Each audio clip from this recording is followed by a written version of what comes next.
Hi, welcome to the Safaroto podcast.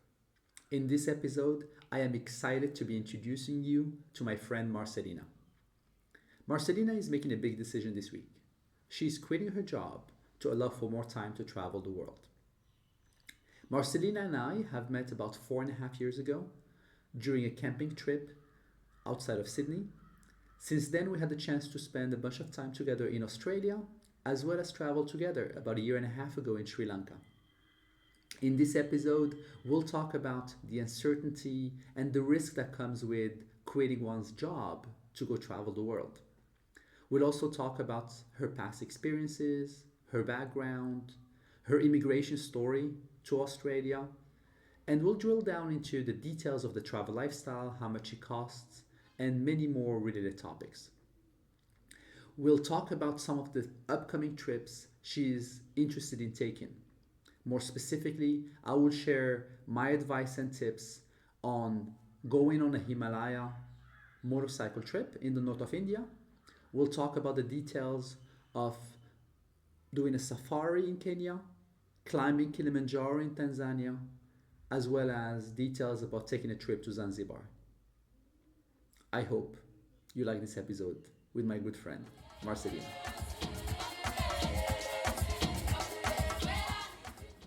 Hello, Marcelina. Hey Otto, nice to see you again. It's always good to see you.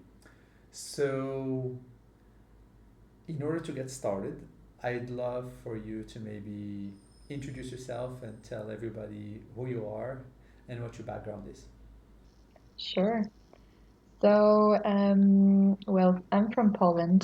I was born there 31 years ago, and I'm currently in Australia. I live in Sydney after a long, relatively long for me, immigration journey. Um, and what? I love traveling. I designed my life to be able to travel at any time I want to. So I chose the profession which allows to travel as digital nomads, where the same skills can be used in any country. And that's people working in it are quite well paid, so it can also finance my adventurous lifestyle. So that's very much in a nutshell. So, how did you decide and when did you decide that you were going to leave Poland to move to Australia? Well, it happened a few years after I graduated from university. So I just didn't have any more interesting idea for my life at the moment. I traveled a lot already, and it just seemed like the coolest idea because it was the most exotic place, the place which was very far from home, and not a lot of people I knew, actually nobody, visited Australia before. So I had the opportunity to get the graduate visa after studying in Poland. So I studied engineering, computer science, and there was just one university in Poland after which people could get graduate visa, like people who study in Australia, to come here and work for 18 months. So I applied. It was very simple. It wasn't very expensive, and I got it. And I just got here without any plan. I didn't know anyone, and I didn't have any um, job waiting for me here. But I knew that it's gonna be fine. And so, how long ago was that now? It's been almost 6 years ago. 6 years. And so I, based on our past conversations, I know that you decided that it was important for you to get residency and potentially get the nationality in Australia. Can you help me and help people listening or watching understand why that was important to you? I think it was a journey, and I think I didn't have such a plan when I came here for the first time. Um, when I came here, I just wanted to see, do something different. But I remember when my migration agent told me that, you know, that people barely come back from Australia when they go there once. So I kept it in mind, but at the beginning I didn't have a plan to stay. For me, it was more that I cannot imagine not being able to come and live in Australia. So it's a bit of a contradiction. I never felt like I need to live here my whole life, but not having ability to come here and live whenever I want, this was a bit scary because I really like this country and everything what's here. So I think this was the primary motivation for getting the residency and very soon applying also for citizenship. Mm, a lot of my friends also had similar path and similar thoughts, so they just came here to check it out. But then they really liked it, and I think it's pretty unique, especially for immigration. Australia is pretty young country of immigrants, so people which you meet here are very special, and you can meet a lot of like-minded people who left their home. Australia is very far away from any country, so you had to have a little bit of a courage, a little bit of explorer mindset, and I guess to stay here, you need to be pretty resilient, and very often also, I don't want to say well educated because maybe this is not the case, but you need to be focused on your career in some way. So you can meet here a lot of talented people, which is pretty cool from everywhere around the world. Mm, and yeah, I think that this makes this place very, very special. Um, so I told you it wasn't an obvious um, thought that I'm going to live here for so many years when I came. But there have been a few things during these last 6 years um, which kind of made me stay here because there was no other option, like COVID, for example. I think this was the main thing because Australia was still the best place to be. We had quite short lockdowns, and the only problem was that the country was locked for 2 years. So for immigrants like me, it was very, very tough um, because we couldn't visit home for any reason. And we really felt like we are not, the primary residents here. Even for vaccines or other stuff, we have not been the first in the queue. We had to wait the longest and so on. So um, yeah, just being here for the COVID, I think it convinced a lot of my friends to just stay here, and we've been too far in the immigration process to resign because it's been like, okay, we are so close to getting the residency and documents that now it's let's just finish it. We already went the long way, um, so I think this is what happened to me and some of my friends, and yeah.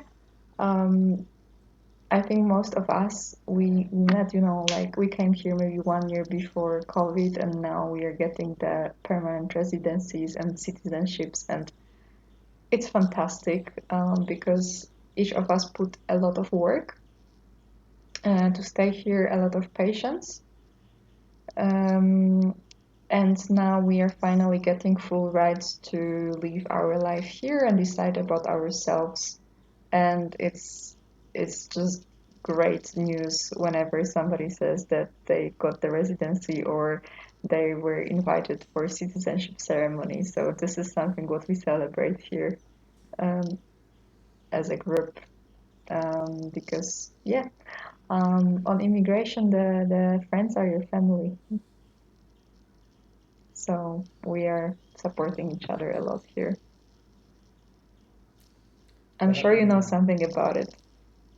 I was gonna say I can relate to having to deal with long immigration processes. I believe we've talked about it in the past how I was born, I grew up in Morocco, I moved to the US for university, and it was my intention and my desire to be able to work and live in the United States. And so I embarked in a long process to be able to go from a university graduate to landing a job, then being able to get sponsored by a company, then having to wait your turn because there is a cap on how many permanent residencies are issued each year in the US. And so that process took many, many years. And then once you go through that process, then eventually you get a green card, you get your permanent residency. And so personally for me, I went to university for 4 years. Once I graduated, it took a couple of months to apply. And then that took 7 years from the time of applying until I actually got my permanent residency. And then from that point on, going from permanent residency to being able to apply for citizenship takes another 5 years. And so, yeah, I think I pretty much spent half of my life in the United States before I was able to get citizenship. But that also has unlocked the ability for me to be able to travel, to have the lifestyle that I have now, because being able to, kind of like you have optionality to come back to the country whenever you want because you're a citizen, and then at the same time you can go travel as much as you want. And a Moroccan passport is very nice. I like being Moroccan, but then when it comes to travel, it's very challenging and it can be very time consuming to be able to get all the visas and go through all the paperwork to be able to visit certain countries that with the US passport I can just book a flight and go to. So I can definitely feel the privilege of being able to have a what I would call a Western passport. Hmm. Yeah, I think your away in US was much longer.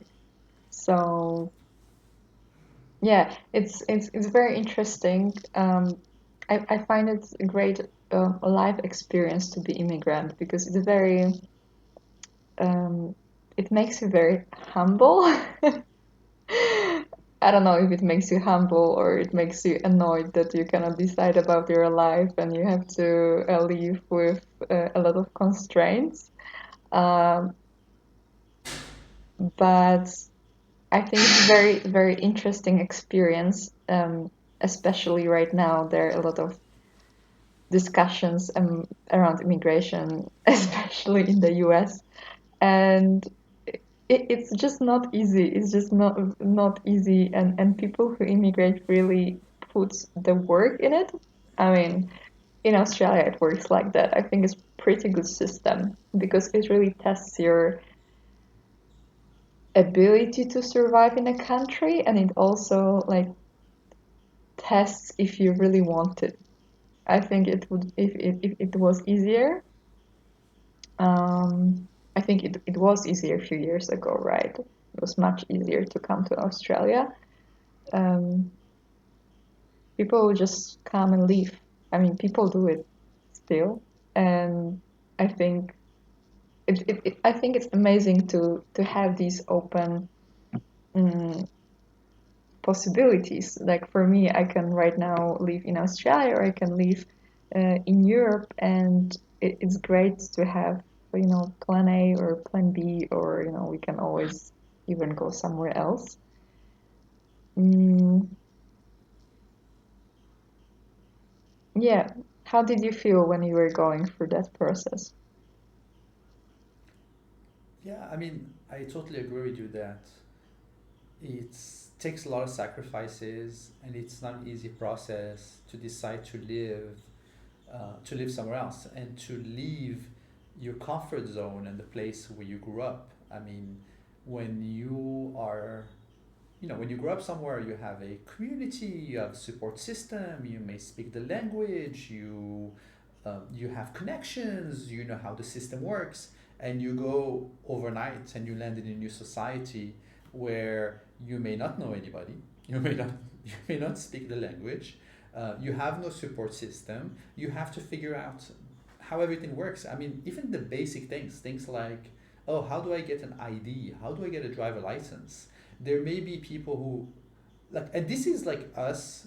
I think in both of our cases, we are like the countries where we came from and where we went, we grew up in a certain way where we understand how the other society works. Like there wasn't like this huge cultural shift or gap. Like I mean, I just think about somebody who may have grown up, in other societies that may not or had a certain upbringing or had exposure to a different way of life, and then going from that to a very Western society with different norms. And like I just remember when I was after the first few years just trying to figure out how this tax system works and just trying to figure out whether I need to file taxes, and people are talking about the deadline to be able to file taxes within a certain deadline, and I'm like, well, yeah, I have a job, but do I need to file taxes? And at the time I was a student working in the university, but then I wasn't making enough money to qualify to even file for taxes, like basically, um, so there was a treaty where you don't pay a certain amount of taxes for the first few $1,000s you're making, and then even at that point, like I was below the poverty line, if you may. I wouldn't be paying any taxes anyway. But it's just interesting to be able to go to a new place and learn and figure things out, and I don't know, be able to land a job and understand how it's just like the really basic stuff. Like I remember, like the other experience, I remember buying the car for the first time, and nowadays it's so much easier. You can use one of the AIs or you can just Google the information. But I just remember trying to buy a car and I was like, okay, well, what is the paperwork that I need? What is the process? Where do I go to register the car? And like, what do I need to bring with me? And at the time, not all the information was easily available. And so there was just a lot of things to figure out, and being able to go somewhere, especially if you're migrating somewhere else, to be able to know people there and be able to have connections and people to guide you and help you just makes all the difference. Yeah, I think it would be really great to have some kind of course, you know-how of the country, like explaining the basic things. Because, yeah, it is a problem, and I think I'm still learning. Like, yeah, taxes are first thing. I lost some money on taxes in my first year because I got bad advice from my employer. Um, and I think the best advice is to actually, if you are moving to other country, go to accountant so they can explain to you what to do and what's the best setup. But yeah, even recently, fortunate to be pretty healthy, so I didn't really need to visit doctor in Australia. So yeah, I got my residency. I could get my Medicare, so I thought, okay, I will go to check some stuff. And it's been such a challenge for me because nobody explained me uh, how does it work, and um, if I need to pay for it or not. Apparently, in Australia there are two types, and you need to know where to go. So, well, it's very simple, right? But usually somebody teaches you stuff like that, like. your mom tells you, okay, go there, you have to do this, this, and this. But here not really. And then you are like this kid Yeah. lost and asking stupid questions which are obvious for anybody else, but this is the only way to go. Yeah, the other funny thing is when I think about what it's like to be an immigrant somewhere else, is the gap that you have around certain cultural references. And so you may be hanging out with a bunch of Australian in your case or a bunch of Americans, and they'll be referencing some movie or some cultural reference like around that everybody would know. Like I don't know, like something where every 10-year-old would have experienced things. Like I don't know, like you go. I remember like I didn't grow up eating marshmallows. Like I didn't know what they were. But then everybody's like, "What do you mean by you don't know what marshmallows is?"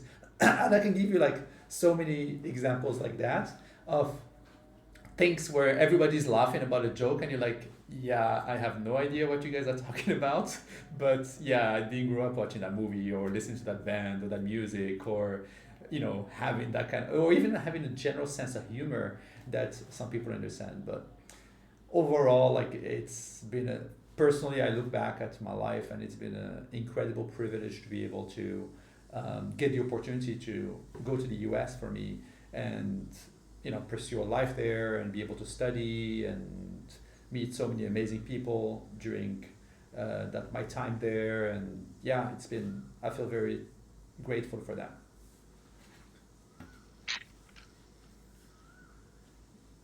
Cool. Yeah, I can definitely relate to yeah, the cultural differences. Although I think most of my friends are actually not from Australia. Well, I live in Sydney, so there are so many international people, and it's also such a good thing about this place because you can meet people from everywhere, and that's fantastic. But yeah, even like slang, I at my first job, yeah, like when people were talking about stuff, it was taking me like 5 seconds to even like understand what they said and then understand like their sense of humor, and for me it wasn't funny, so I was obviously late with my reaction, and second, like I didn't have any reaction after all anyway.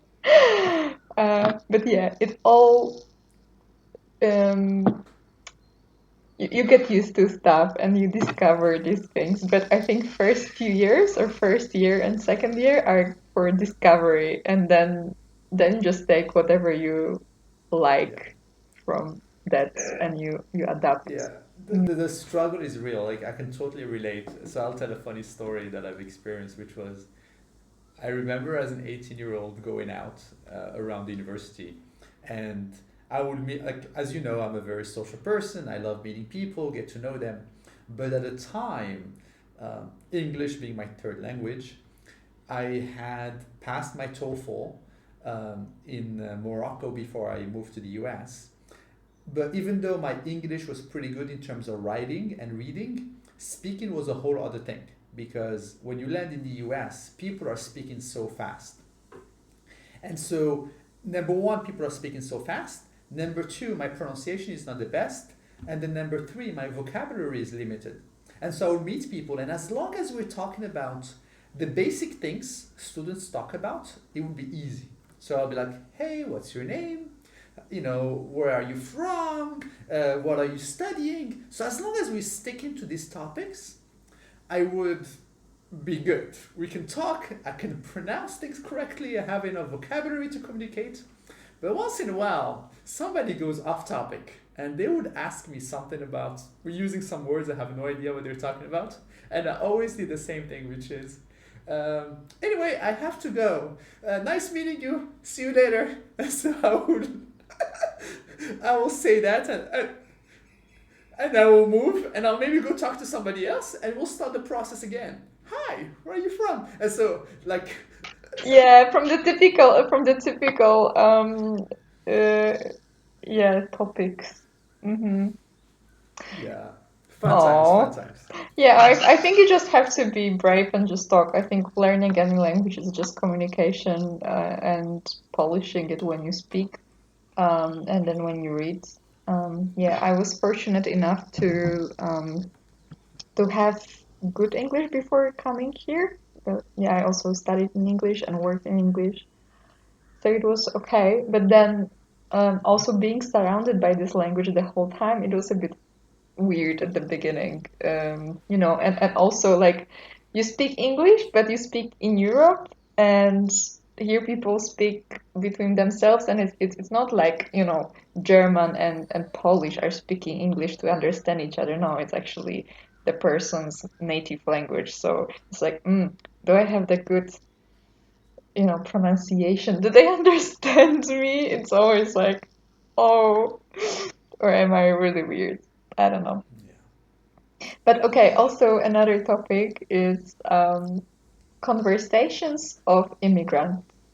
I think that, when you travel and you go to the hostel, yeah, people always ask these few questions like, where do you come from? Where are you going? And something like, where are you from?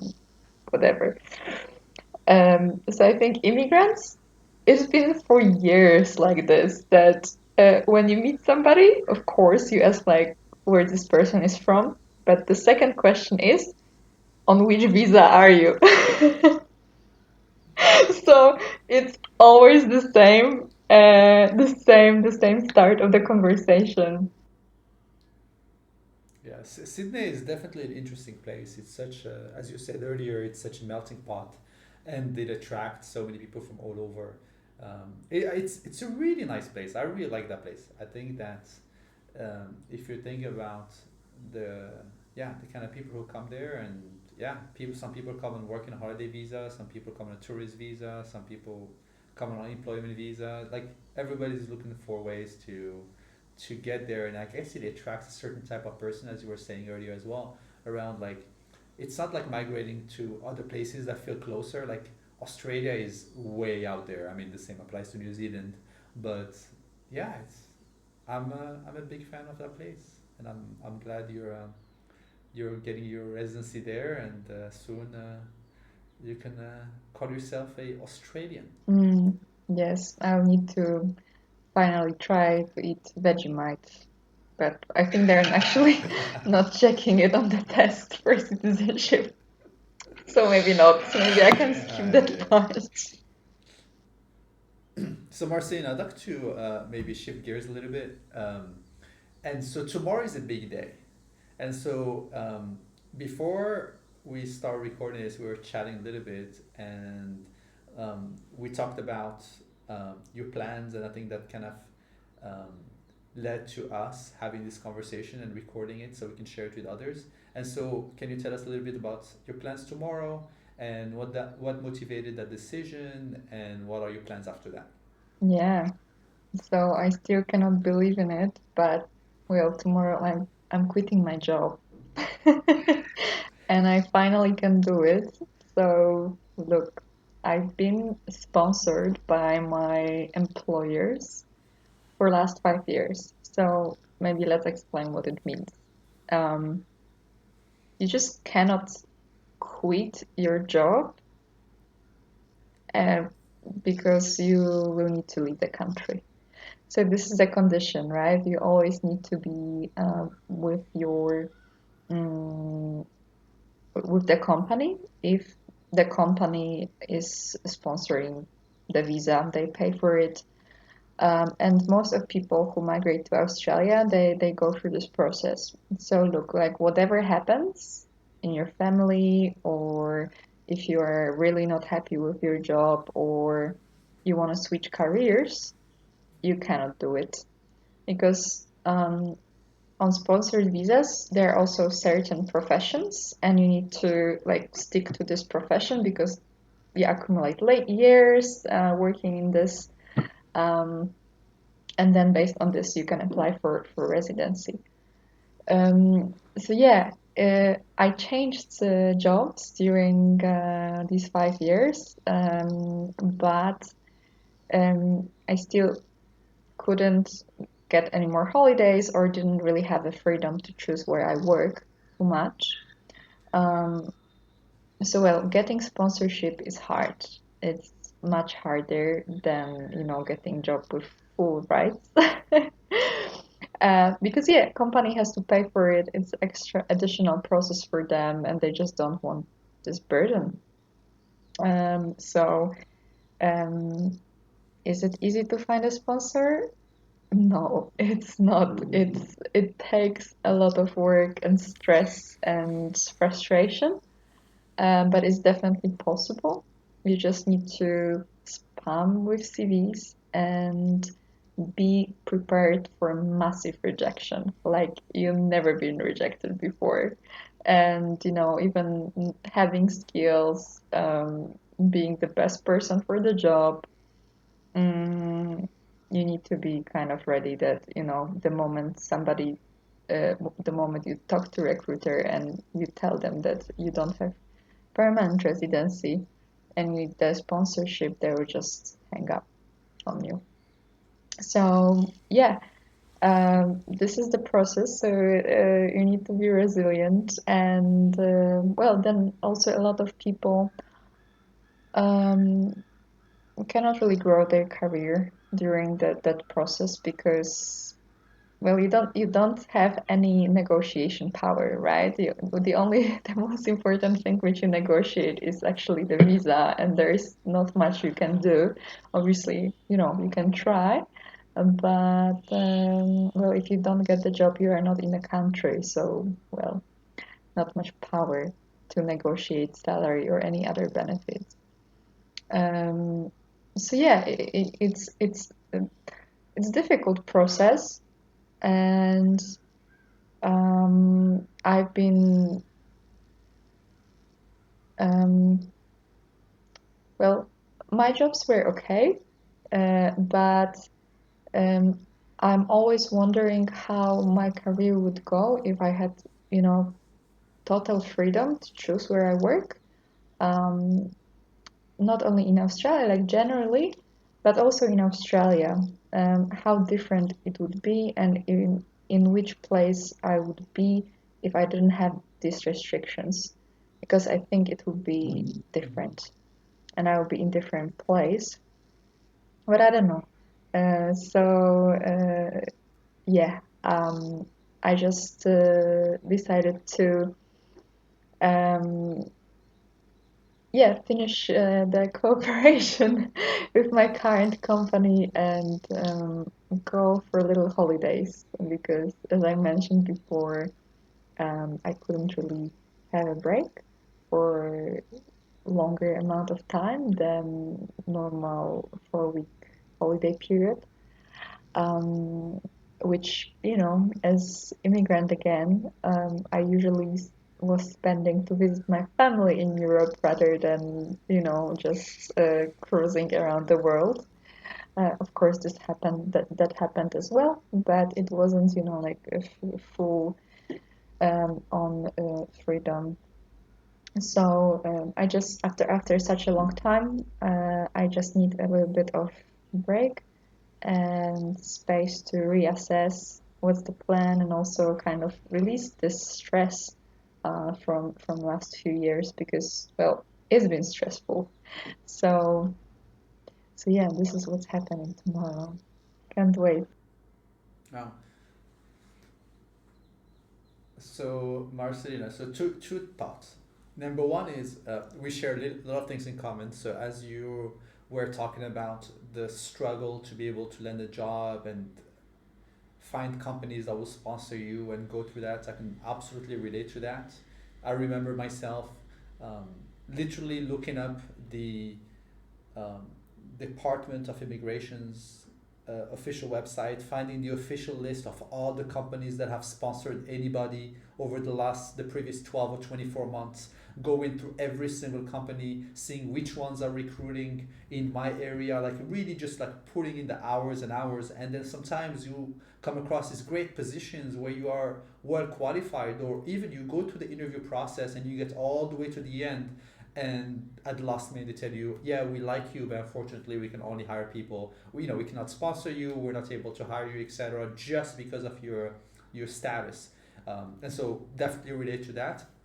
And then number two, I myself quit my job when I was 31. And so I went through the same process of getting sponsored and eventually getting my permanent residency to eventually set a path. And I remember sitting down myself, just announcing that I'm quitting my job. And I remember specifically sitting in my office just the day before I was gonna pack up, give my laptop back, give my badge, and tackle a new chapter. So how do you feel?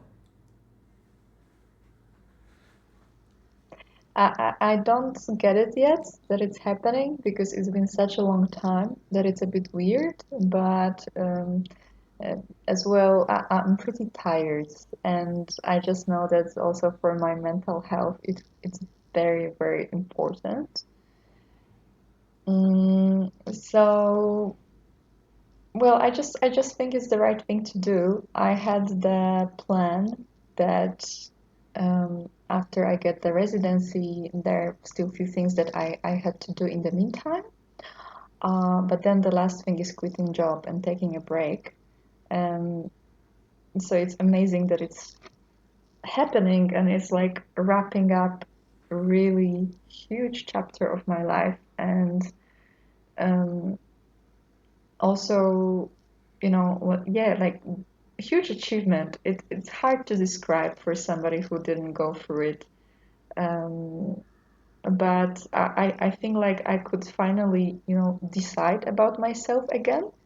And it's been such a long time where I couldn't really do it fully that I'm very excited. I kind of, uh, the motto of this year for me is Renaissance because I think that I will be coming back to the old me who is very self-confident and just going to the top opportunities and not afraid of anything. Um, I think, it was a little bit harmed during these few years. So, um, yeah, I think it will be interesting process. I don't know yet how it will finish. I'm planning to travel a little bit. I don't have the details yet. I know that I will have to come back to Australia. Probably Sydney is my favorite place. And I think for now, the only place actually I consider in Australia to live. Um, to continue working and apply for citizenship at the end of this year. But what happens next, I don't know, and it's very, very, very exciting. I like the moments when I don't know what will happen. I love it. Embracing the uncertainty and going towards the unknown. But here's the thing, Marcelina, because a lot of people don't understand this. I can understand it because I went through it myself. But a lot of people are going to look at you and say, Marcelina, you living the dream. You have migrated to Sydney. You live in this amazing place. You have a great job. You're making good money. You have a great lifestyle. Like, why would you quit your job at 31? It's not like you're, in your 60s and you need to retire. Like, why would you quit such a great gig to do what? You don't have a job lined up. You don't know what you're going to be doing. So, how do you explain it to somebody who doesn't understand that? Wow, that's interesting question because quitting jobs for me is one of the best things in life. I love it. It will be my fifth or sixth time. Don't tell it to any recruiter, but I think I'm still pretty good at what I'm doing. Um, so I think to do it, you will never get, enough holidays when you work for a long time for somebody. And I think it's very, very important to get these breaks to reflect on your life and also get inspired. I always wanted to see the world and get to know how other people live and also it was very important for me in my 20s to do this, just to um, also understand what's important and what's not, because we are it okay, it's pretty obvious, right? But we just get used to things, and we are busy in our daily routine, daily life, every like stressing out about stuff at work, and after work we do things in certain way, very often like similar to what to people who surround us. So I always like to break this circle, to step out kind of from your life, and look at this and an observer, to like see like, oh, what are you doing? Is this good? Like I think it's very important to do it every few years, and because yeah, otherwise uh, you may not um, realize that there are some better things for you, or you just need to be fueled with some new ideas all the time. At least I have something like that. And unfortunately, I'm also, I think, addicted a little bit to the feeling of excitement and unknown. I'm just this type of person. It's not all people have like this. I think I'm pretty extreme in this sense. But also being in one place for too long for me is just boring, and I just need to change things. So I don't know. I think it's a bit of curiosity about the world, and just like um, interest to get to know everything and be everywhere. Um, and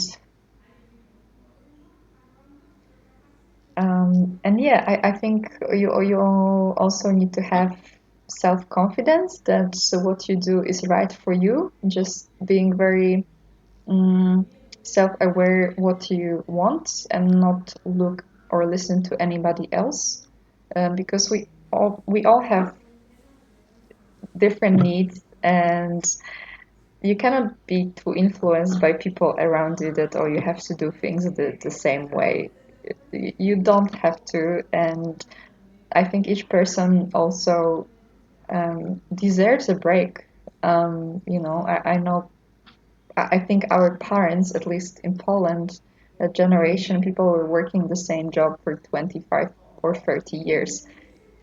I just cannot imagine this. Like for me, it's like jail. It's like I just cannot imagine it. It's like living on a different planet a bit. But I know that a lot of people were living this. And then, of course, you have some commitments in life, like family. Um, so it's much harder to step out of this circle. But I also believe that you can design your life the way that you can always do it.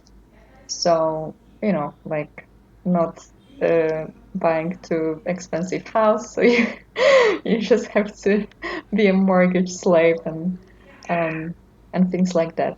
Just to always have some financial buffer to take this break, or it's possible to design your life. I think each person has this ability. Yeah, you said so many things that I absolutely agree with. I think one of the last points you were making around being able to, I like the analogy of being in the driver's seat of your life. Life is short, it goes by so fast.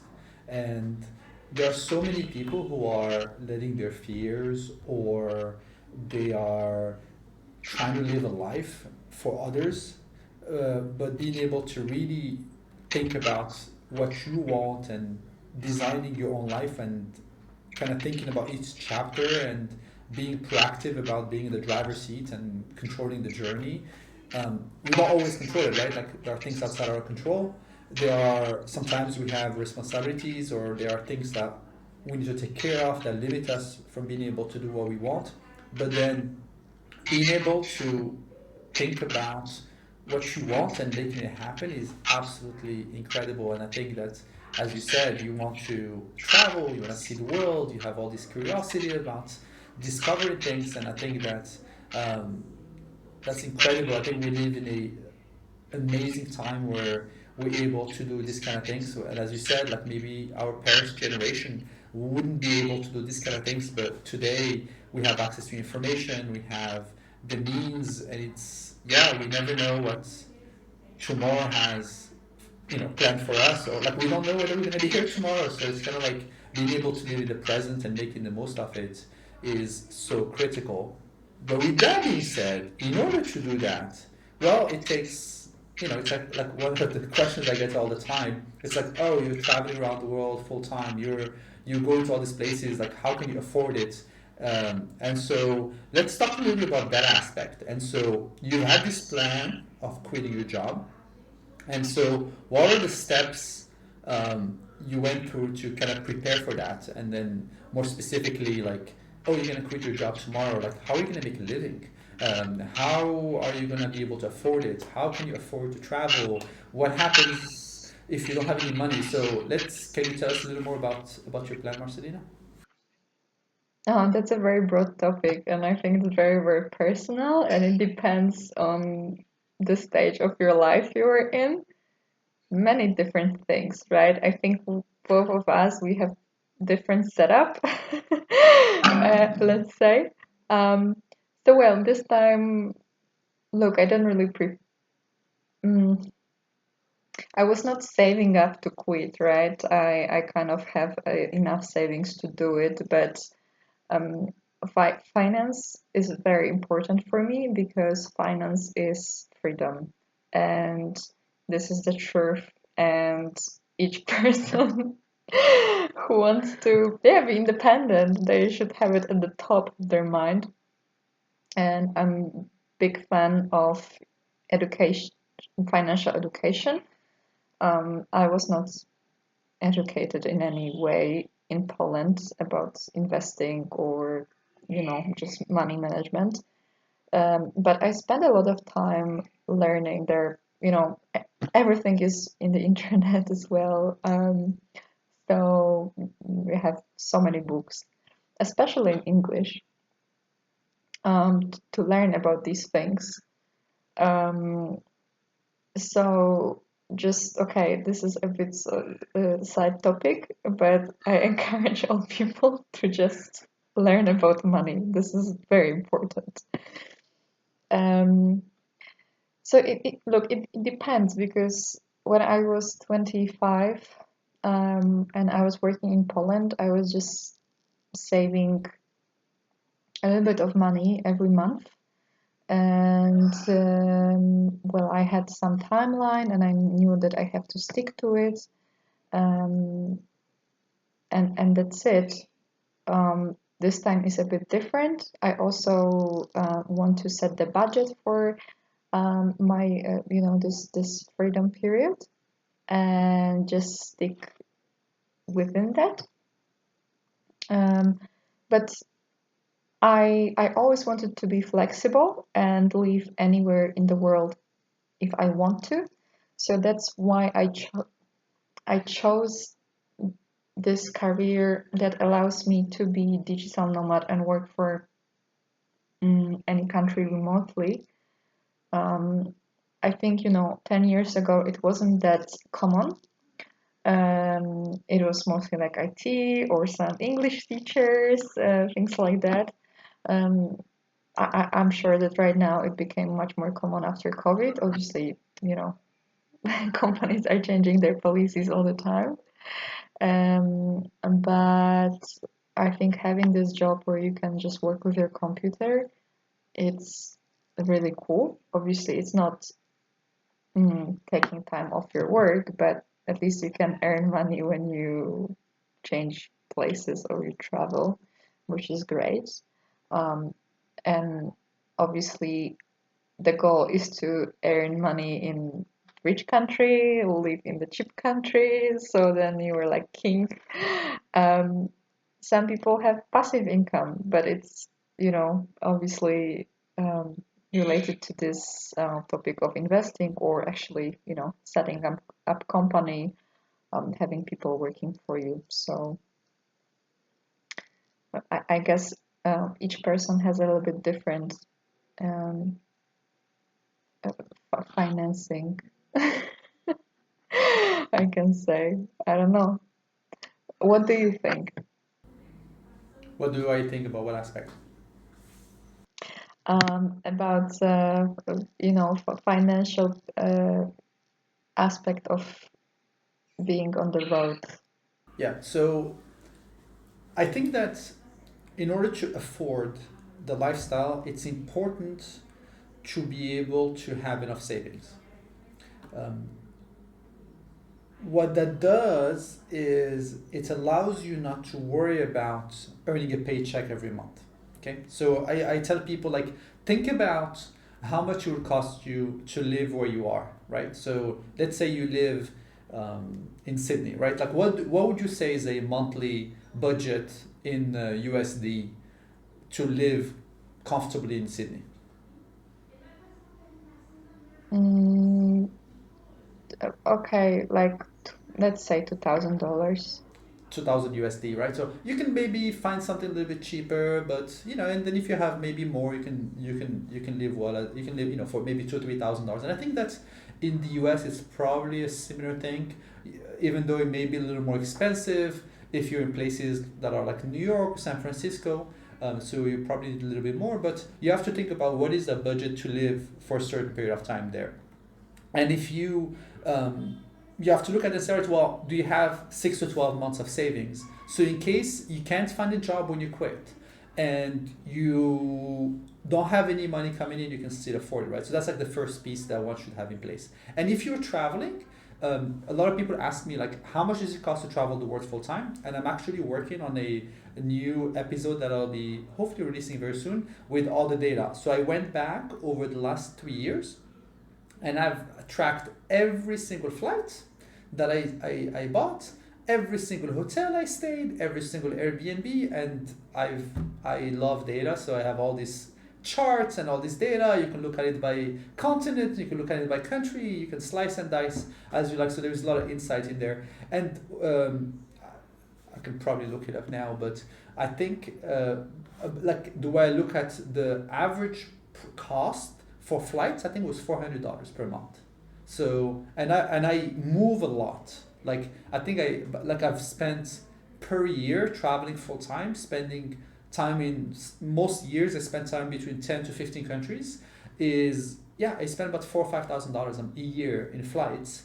And then when you think about accommodation, it doesn't have to cost that much money because sometimes you're in an expensive place. Let's say you're in Europe or you're in North America, and maybe you need to spend more for accommodation or for food, but sometimes you're in India or you're in Thailand or you're in Bolivia where the cost of living is much cheaper, and so it averages out. And so the number that I like to give is $2,500 per month USD to basically have a great lifestyle.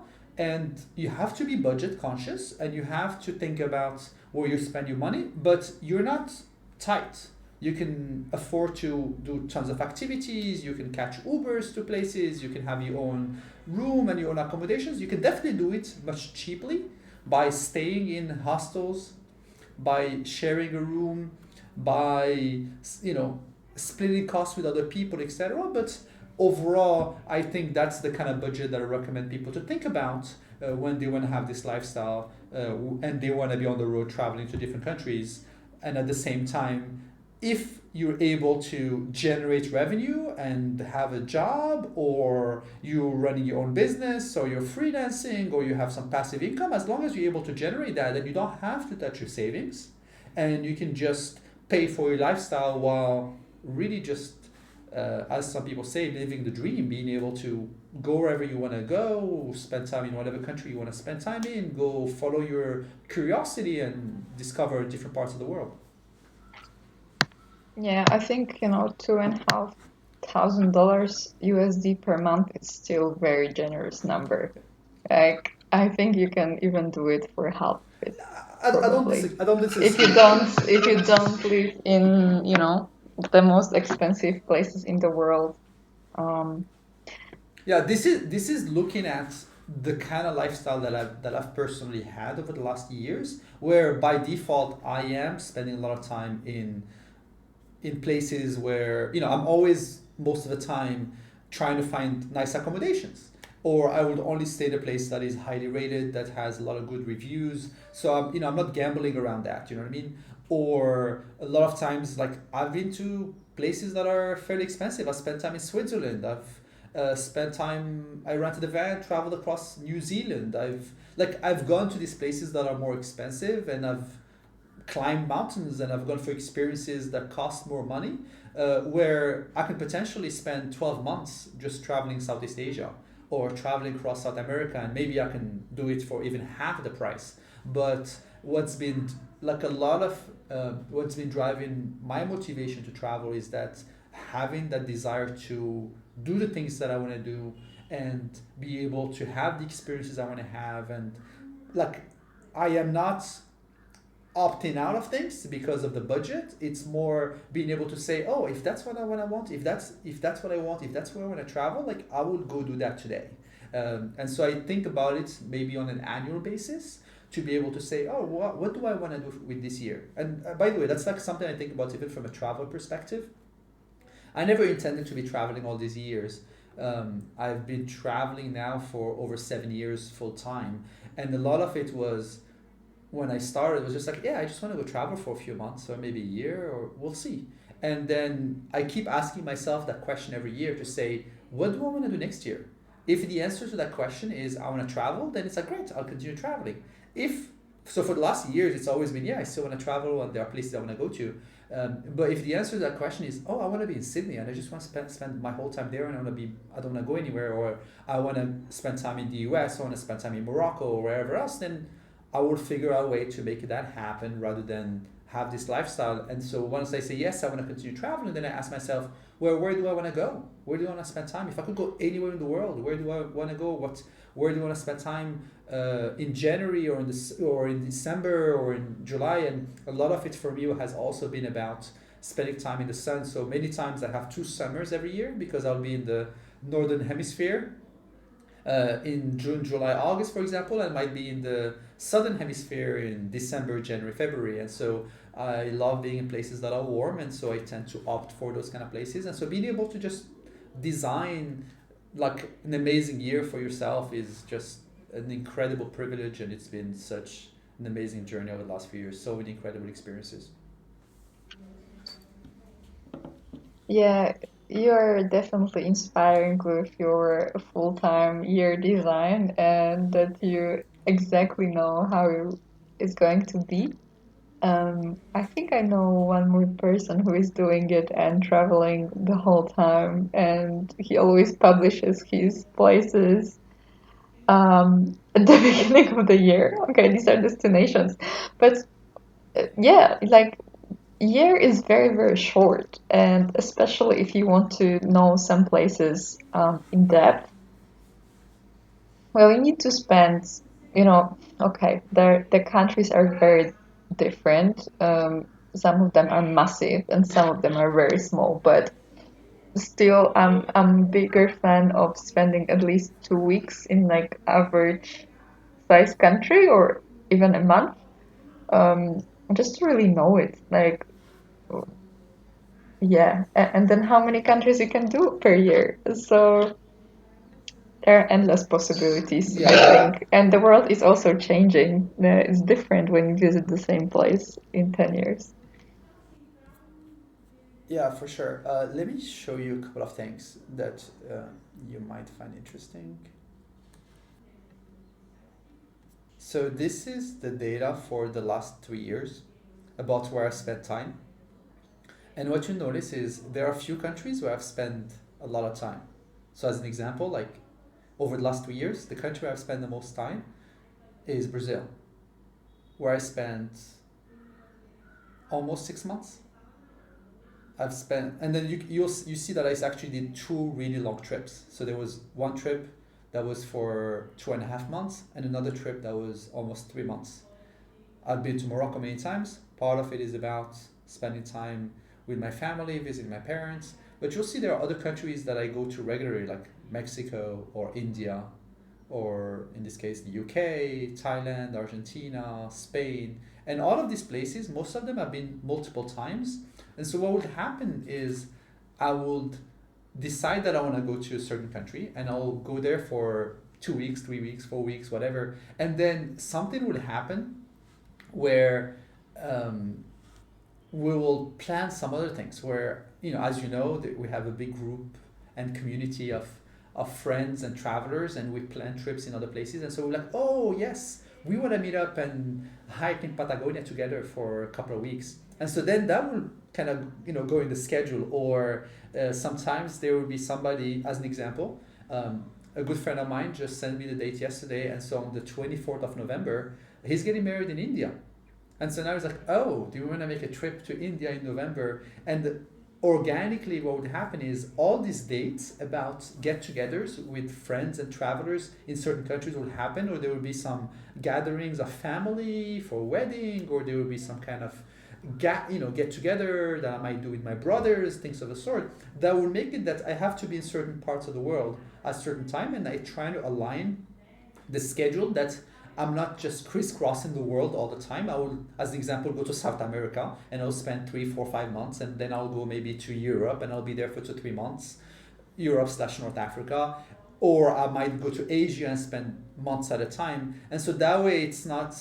It's more cost effective, and it's just much easier logistically, and so that's kind of how it's been structured. And like, and if I like a place, like I will go many times. I think I've probably been to Mexico at least, I don't know, probably want to say about 10 times over the last few years. And sometimes I might go for a month, but other times I might just be there for like a week or two, because I was in South America and I was making my way to North America, and I'm stopping there for 2 weeks to hang out with some friends, or maybe see some new part of the country I haven't seen yet. So definitely my travel has been faster than a lot of people, but I think a lot of it has also been driven by my desire to go to all these places where I wasn't able to go before because I didn't have a US passport, or it was much more complicated for me to go to those places. So now that I have the ability to do it, I was just going through that. Oh, I've been wanting to explore Central America, so I spent months traveling there. Or I've always wanted to, climb mountains in the Himalayas. So I was like, oh great, let me go to Nepal and spend a month there. So and it's not like, I remember a certain time when I would just fly somewhere and I literally have no plans for months to come. And I think over the years, what's starting to happen more and more is my year just takes shape really quickly, because like, as an example, I already know what I'm doing this summer. Like there was an opportunity to go to Alaska and spend a month there, and so yeah, flights are already booked and I'm gonna go spend a month in Alaska. And I was like, oh, I've always wanted to go there, and I get the chance to spend time in nature and be in this really remote place in, in a small town with a population of 3,000 people. And I'm like, yeah, sign me up, let's make it happen. And so it's on one side there is a lot of flexibility on how I spend my days. And as an example, like I don't know what I'm doing tomorrow. I'm in India right now and having a great time here in the south of India, but kind of live day to day. And if there's something exciting to do, maybe this weekend we'll decide to do a little motorcycle trip and go somewhere for the weekend. We'll make that happen. But then I have certain commitments, if you may, or I have committed to being certain places at a certain time to meet up with friends or to take care of things or meet or see family or whatever else. And so that starts structuring the calendar. And so that's how I do it. But a lot of people do it very differently. And I don't think there is a right or wrong way of traveling. I think it's more about what your preferences are and how you want to live your life. Yeah, I think it's good ending how you want to live your life, right? I don't think this life is for everybody, but there are people like us who just love it and couldn't live it any other way. Otherwise, we will be too constrained. Um, and that's fantastic that you're also huge inspiration that it's possible to structure it like that. Um, so I think the people need examples like this. Um, and it's very interesting as well that I think people from any country have the same doubts. So, people living in Australia will have the same questions like, can I do it? Do I have enough money as people from India, probably, right? And the entry level is completely different. So I think no excuses for people from, uh, first world countries. Everything is possible.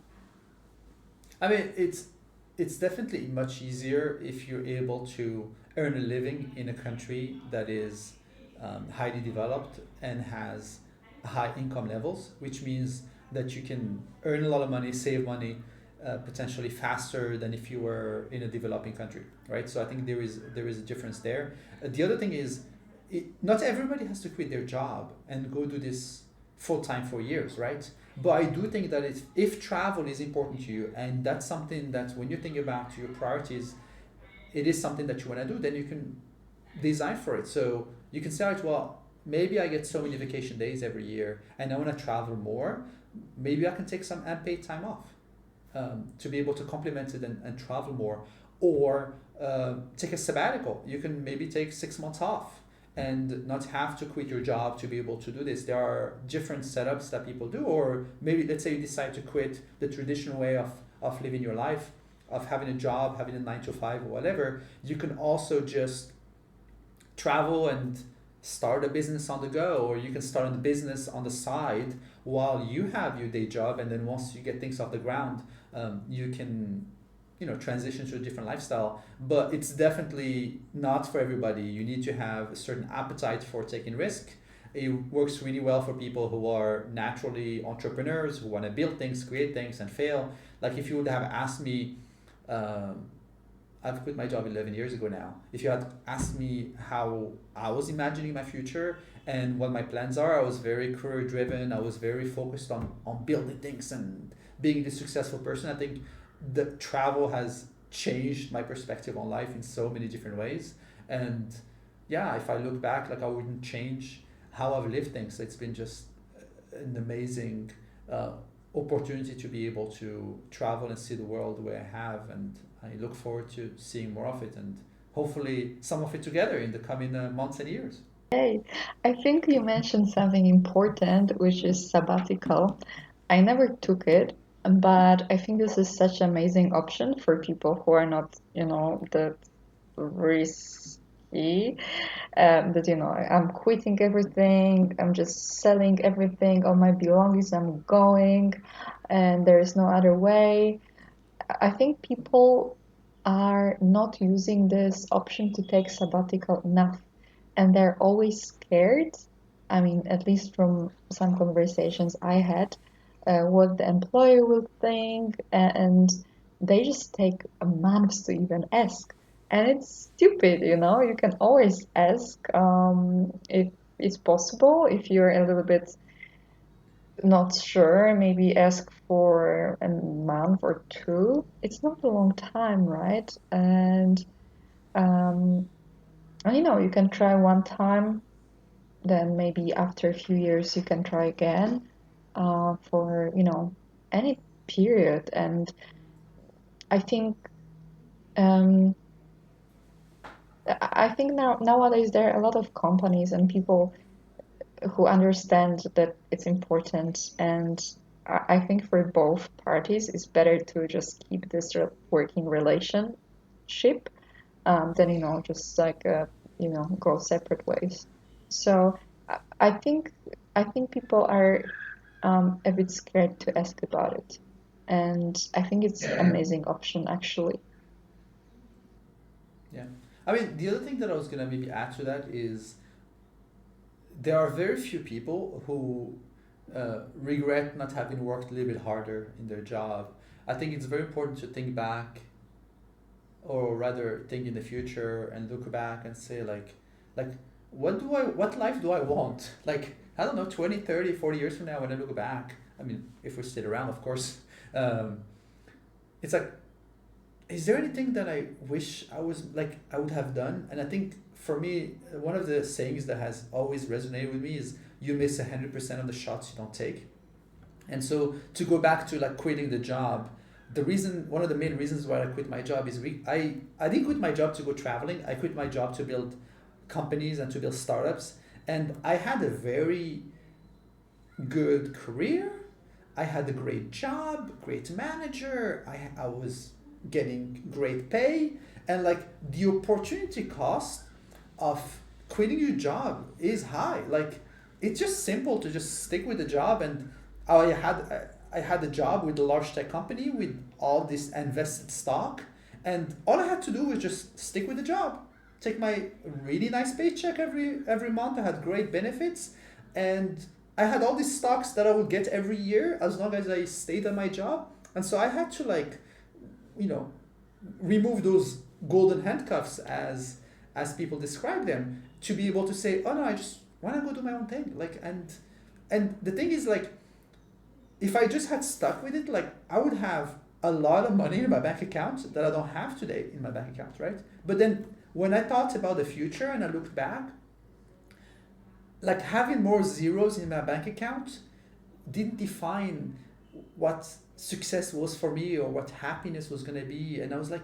but what if I just continue on this path? Maybe I was basically set on a path to live like to basically live like an amazing life, like in terms of uh, comfort and in terms of living that American dream, right? Like coming as an immigrant and then getting a great job and saving money and having a great career, and I could potentially have retired at a very early age, probably like definitely in my 50s for sure, and most likely in my 40s, and to be able to have enough money to be able to uh, be financially independent, if you may, and not have to work another day in your life.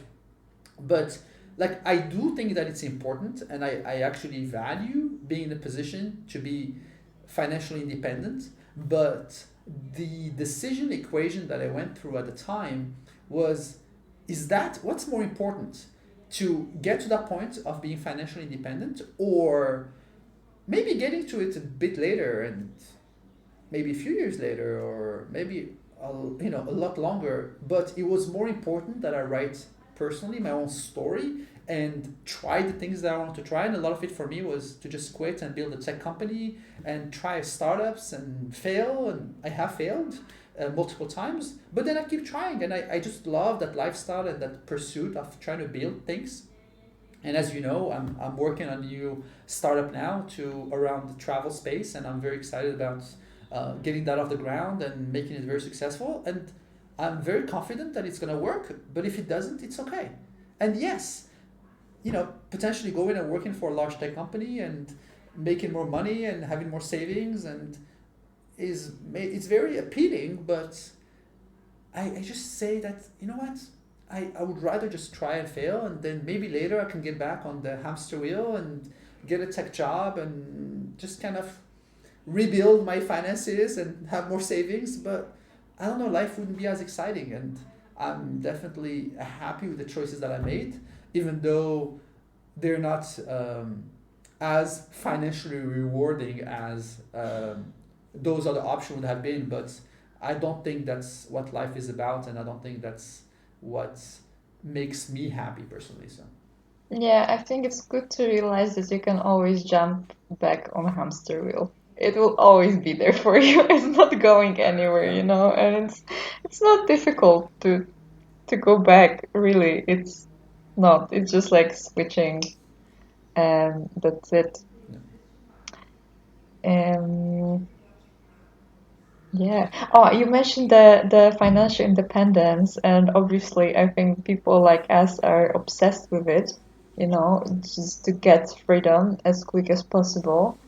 But yeah, I think you need to go through this equation and kind of mm, postpone it if you want to leave now, because okay, do you want to have freedom in your 20s, 30s, and kind of balance this situation, or you want to work for like till you are 40 something? I guess this is, very possible to be financially independent. And then be free in your mid 40s, but then it's like a bit late. I mean, it's not late, right? Like life is so uh, but life is different in different stages. Oh, maybe like that, because I'm sure that like 40s, 50s, 60s, 70s will be amazing, and it's just different epoch. And I want to, and also I feel like even right now I'm starting my 30s and I'm also a bit different person than when I was in 20s. So it's, um, it, I don't think it's good to like block, your 20 years of life for just working and then 20 years of life just for freedom. I think, yeah, a lot of Yeah. what people do is just work a bit, then take a year off, and then they work again, and then they take a year off. I think this is actually really good structure. I was reading, I don't know, article about it, I Yeah. think yesterday. I So a couple of thoughts on that. The first one is let's go on the side a little bit and think about the things that actually matter, and forget about this financial independence and having all these great things in life, and whatever those physical things and objects that might give you some satisfactions are, and even experiences, like those things are, like, yeah, they're nice. It's nice to have those things, but the things that actually matter are the people in your life, the relationships that you have, and your health. Like, there are so many people who maybe have attained that financial independence, so have gotten all these nice things, but they're on their own, they're by themselves. There are so many people today who are lonely, who are depressed, who are just looking for a better way. They have all these things, but they realize that it's just another dopamine high. It doesn't give you that long-term satisfaction, that long-term happiness that one may be seeking. And a lot of it comes from the people in your life. Do you have good friends around you? Do you have a partner you can share those experiences with? Do you have people you can trust? Do you have people you can laugh with? Do you have people you can go, just go traveling with, or go having weekend doing activities with, etc. And so that's super important. And I find that so many people don't take the time to build, nurture the relationships that matter, or they focus on the wrong ones that may not serve them for the long term. And I think just being yourself and surrounding yourself by great people is just a super important thing to be um, intentional about. So that's the first part with health. So health, that's the other thing, right? Like, you can have all this amazing thing, you can have all this millions or billions in your bank account, but if you don't have the health and you don't take care of your body to be able to enjoy life and have a good quality of life, it's unfortunately a very sad life to have. There are so many people who make the wrong choices. Maybe they work super hard and they sacrifice their health in their 20s and 30s, and so by the time they get to their 40s and 50s, they have all these um, struggles with their health and these chronic diseases that get in the way of them enjoying their life. That my recommendation to people is always, number one, build healthy habits every day, that you're moving and exercising and you're eating healthy and you're sleeping well and you're avoiding stress and maintaining the body that we have. We don't, it's not like it's like a car. We can just upgrade to the next one. Like, we have one body as of the science and the technology we have today. And so invest in it and build healthy habits to take care of it. And then invest the time and focus on the people that you care about. Like, really think, like, I mean, when we talked yesterday, you mentioned that I always pick up and we schedule a call, and and it's like I care. There are people that I care about, and when those people message me or call me, like, I take the time to engage and be there for them. And I feel very lucky to have so many amazing people in my life who do the same thing for me. So those things are just super critical, and I find that outside of this travel lifestyle, outside of pursuing careers or whatever else, like, those two pieces are super critical. Yeah, I completely agree. And also building life in new place, like here in Sydney, I already told you that friends are family. So having this network, this foundation, I think this is the most important task. Like, this is the most important thing to build in new place. And you also go through different people because it's not like in the place where you grow up and you collect one friend from here, one friend from there, and it's just growing over years, and then sometimes you're closer with people and then you go separate ways. So I think it's similar on immigration. It's just a little bit, you have to be very intentional that you want to be friends with someone. I mean, you also, of course, feel when you have great connection, but I think building these friendships as an adult, it's you kind of need to spend time and communicate and also be there for these people and vice versa. But yeah, this is like a foundation, and obviously like your happiness is based on the relationships in your life, right? So this is the most important factor. And funny because I was in the office last week, and there was Chinese New Year, so we had this fortune cookies, and I'll read you what I had in my cookie because it's really cute. So, I have it in my phone just to remember. Your greatest fortune is the large number of friends you have. So this was cool. I love it. I love it. Yeah. So Sydney is also good. I guess depends where you live, but I think I chose the place which is great for lifestyle and for this healthy habits, and I live close to the beach. People are very active here, and you may think a lot of people think that it's superficial, and a lot of very sporty people here.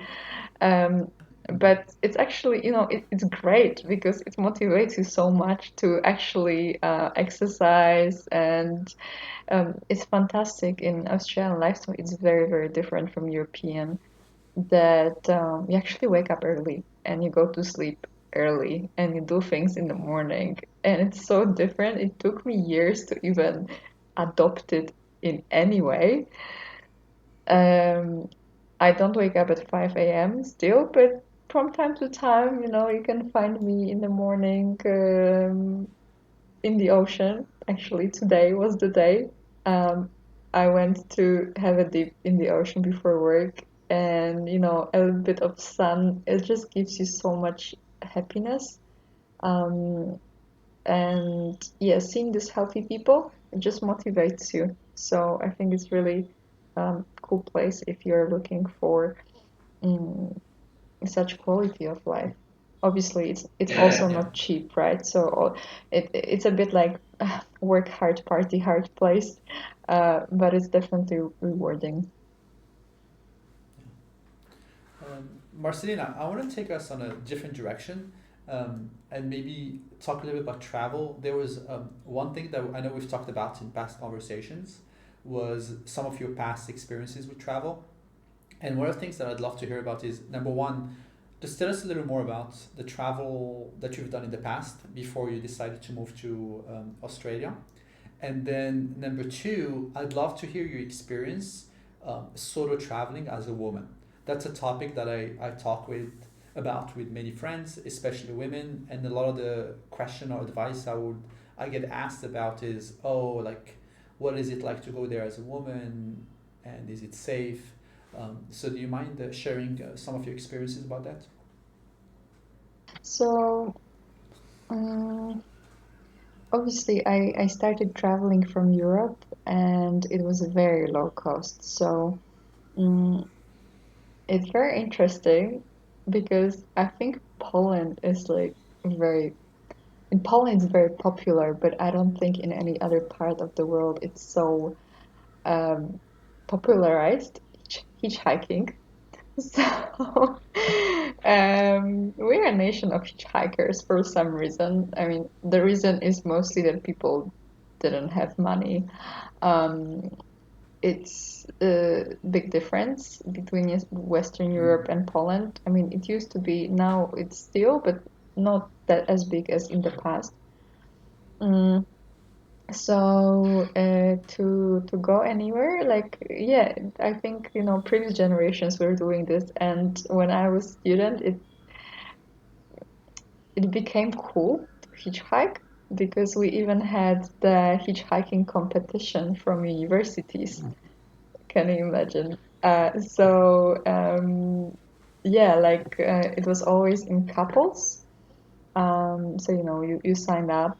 It was like a sporting event, you sign up and then you have the start point and the finish point, and there are different locations. So it was usually organized like in May because we have like break for a week or two, and different locations. So I did it for the first time after my high school with a friend, and it was very crazy what we did. I think we didn't know anyone who was even close to what we were doing. But anyway, we did it and we went to Barcelona. So it was a crazy trip. And like if you are talking about budget, it was 12 years ago, but we spent for a month hitchhiking around Western Europe, 100 euros. It was crazy. I have absolutely no idea how we did it, but it just proves the point that if you really want, it's possible, right? So we are hitchhiking, and there is this very popular website, Couchsurfing.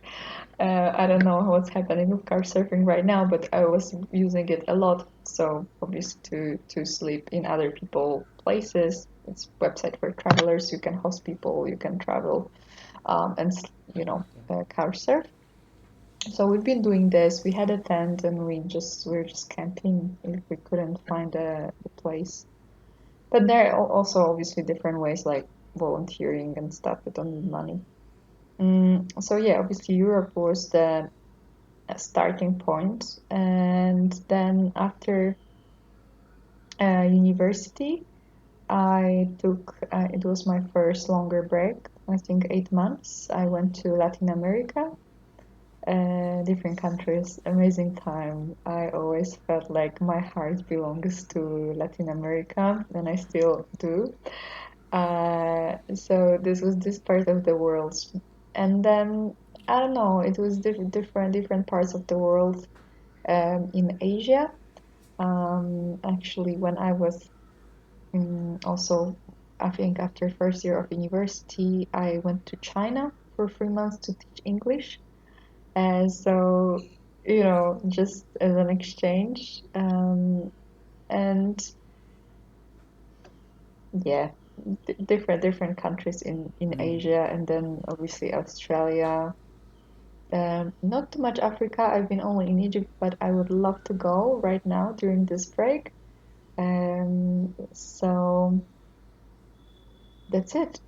And traveling as a woman, look, questioned, I never asked this question to myself because I never thought that the world is actually dangerous.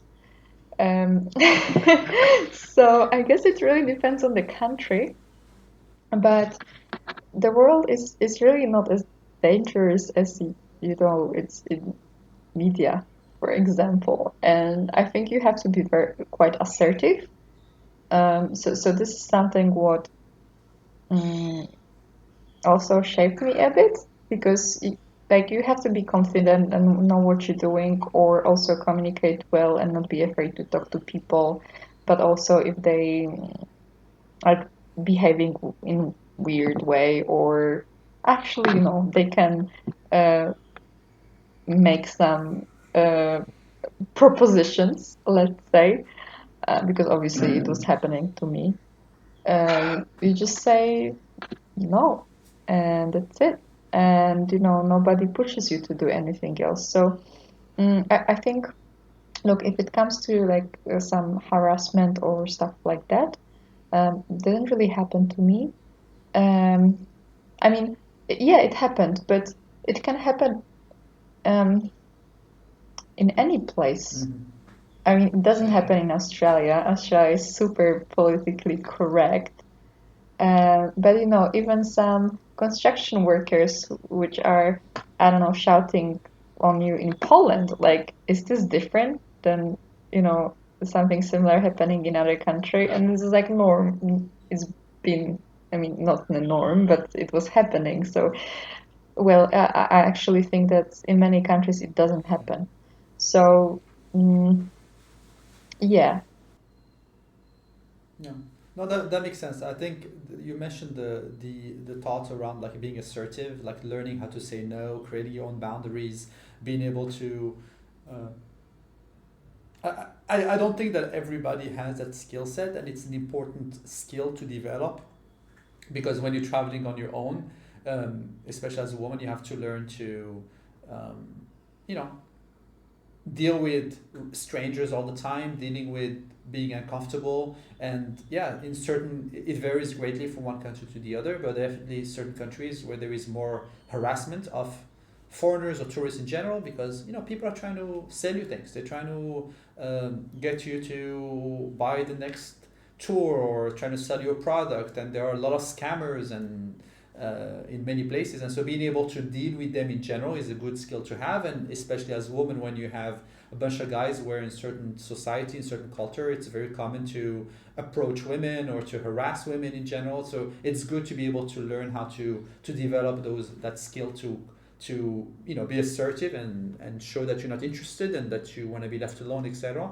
But I do agree with you that in a lot of places, like many places are very safe and people are very respectful, and yes, there are a few bad apples and you may get some more stares and looks at times, but then if you're able to kind of learn how to deal with it in a way, which is the reality of travel, then yeah, as long as you use common sense and you avoid putting yourself in what I would say vulnerable or dangerous position, being on your own in the dark, at 3 in the morning in a city or in a neighborhood that's known for being dodgy. Like as long as you avoid those kind of situations and trying to hang out with others, and yeah, common sense kind of goes a long way. And as you said, that's true when you're traveling and you're in other countries, but it's also true in many cities and countries where we live. Yeah, so I think yeah, you always have to learn how to navigate in a country, but it doesn't matter if you're a solo woman or not. I think the a very important thing is actually to trust your intuition and gut feeling. I think this is the most important thing, um, because there is nothing bad with, going somewhere with some guys if you really feel like it's okay.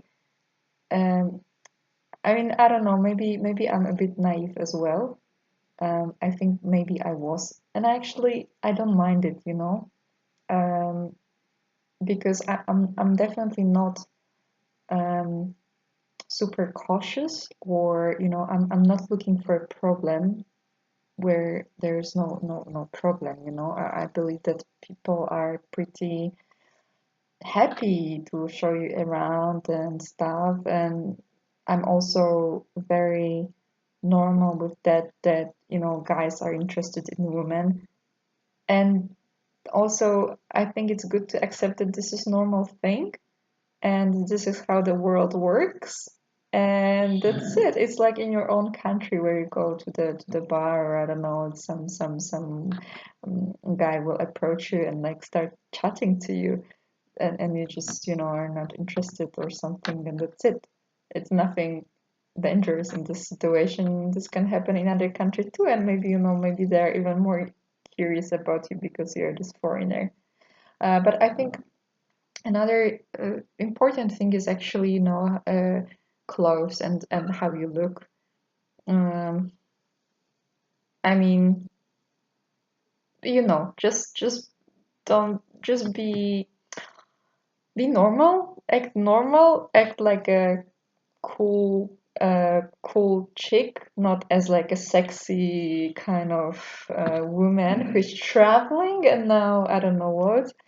I think some women take it to a little bit extreme because some of them, always wear some very basic clothes and try to not even show that they're women, or just like completely no makeup, even you don't look good on purpose, to not catch attention of other people. um, I was never like that. I'm just like myself, but I think I have a bit more like girl vibe. It's just, like somebody who is approachable and okay, not like too provoking or sexy, but also not like this, like, trying to pretend I'm not a female. I think you don't need to do it. It's okay. You just be yourself. Yeah. Yeah, great. Thank you for sharing. So, one of the one of the things that started this whole conversation was the fact that you were quitting your job and you have a few trips that you're thinking about for the coming months and year.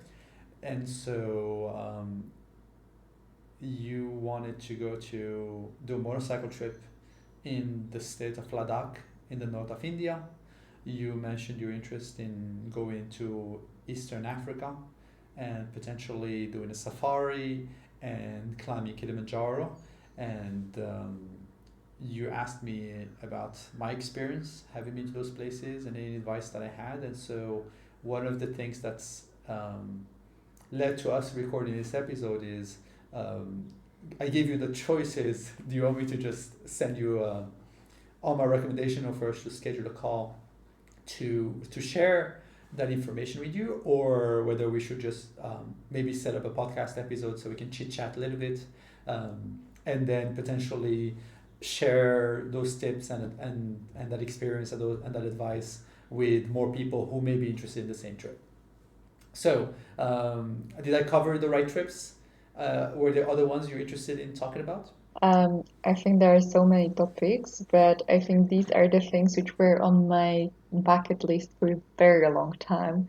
And yeah, so like motorcycling in the highest possible roads, north of India, Himalayas, sounds amazing, right? I did the motorcycle license, yeah, like 8 years ago in Poland, and I really would like to use it. So please give me all tips for that. Fantastic. Okay, so it's very timely that we're talking about that because I am in India at the moment, and I actually was up north until last week. I got a chance to spend some time in Kashmir again, and between Kashmir and I mean the Kashmir region in general and the state of Jammu and Kashmir and Ladakh, those are some of my favorite places in India. And um, I got the chance to go to Ladakh back in July 2023. And when I think back about some of my favorite memories over the last few years, and when I think specifically about probably the most, if not, one of the top two or three motorcycle trips I've done, definitely one of them. And so I highly recommend it. I love it. I mean, I loved it. I love being there. And so let me try to give you the download about all of that. Okay, so number one, our intention. So I did the trip with Pablito, our mutual friend, and our plan was to basically go to Kashmir. And so I know you mentioned going to Ladakh, but if you get a chance to go to Kashmir as well, it would be a great place to visit. And I can definitely connect you to my friends over there, and you can have a very local experience. And so the plan, if you think about the north of India, um, there is basically the border with Pakistan on one side and China on the other side. And the Kashmir region is actually the most militarized region in the world. And so you might look at that and say, oh my God, it's a dangerous place, I don't want to go. But it's been an incredible place to travel to. And the same with Ladakh. If when you're traveling across this region, you see a lot of military presence. And so there is no armed conflict, active armed conflict happening now, but the armies of those countries have their armies deployed in the region that they control. And so it makes it that as you ride around, and I can share some photos, um, with military all around. I've been stopped by the military. There is, as you go through certain cities or towns, there is barricades in the corner of certain red lights, and so it's a very interesting and different place. Um, the good thing about it is, I mean, it feels very safe. The bad thing about it is, you never know. Things can happen at any time, and you can have these countries start something, but it's been over 10, 15 years that there's been any kind of military engagement between them. So there is, I believe, a low probability of that happening when you're visiting. The other good thing that I like about it is when you're traveling in this part of the country, especially the Kashmir side, you don't see a lot of foreigners. You don't see a lot of tourists. You see mostly like local tourism from Indians. And that's actually one of my favorite things. Like to be in these places where I get to discover this place and explore it, and where there isn't especially a touristic industry that's trying to sell you things. You can just be that fly on the wall and experience the place the way it is, and the way it is, as in like the way the locals live their lives, and they go on to their routine and they do their things, and they go, places, and they go shopping, and they go to their job, and you get to be part of it, and that's really something I really enjoy. Okay, so and by the way, like the nature aspect over there is very unique. You're in the Himalayas. You have these huge mountains with snow on top. You have the best way that I can describe it. It just feels like Switzerland in a certain part of Kashmir. Like when you think about India, you don't imagine this, Swiss Alps kind of setting, but that's what it looks like when you go hiking there. And then when you go to Ladakh, it's drier. There is certain desertic areas, yet you can ride around in a motorcycle, and as you mentioned, like you go through these passes, and you are at like, I think one of the passes at like 5,800 meters. That's almost as high as the Kilimanjaro. You are going up the mountains with a motorcycle, and it's this incredible views. And so definitely a very memorable trip. Okay, so let me talk a little bit about my plan, what my plan was, and what we ended up doing. And so initially the plan was to go to Kashmir, land in Srinagar, spend some time over there, rent a motorcycle, and then do a loop towards Ladakh, explore part of Ladakh, and then come back through Manali and Dharamshala and the southern part of that region, and loop back into Srinagar.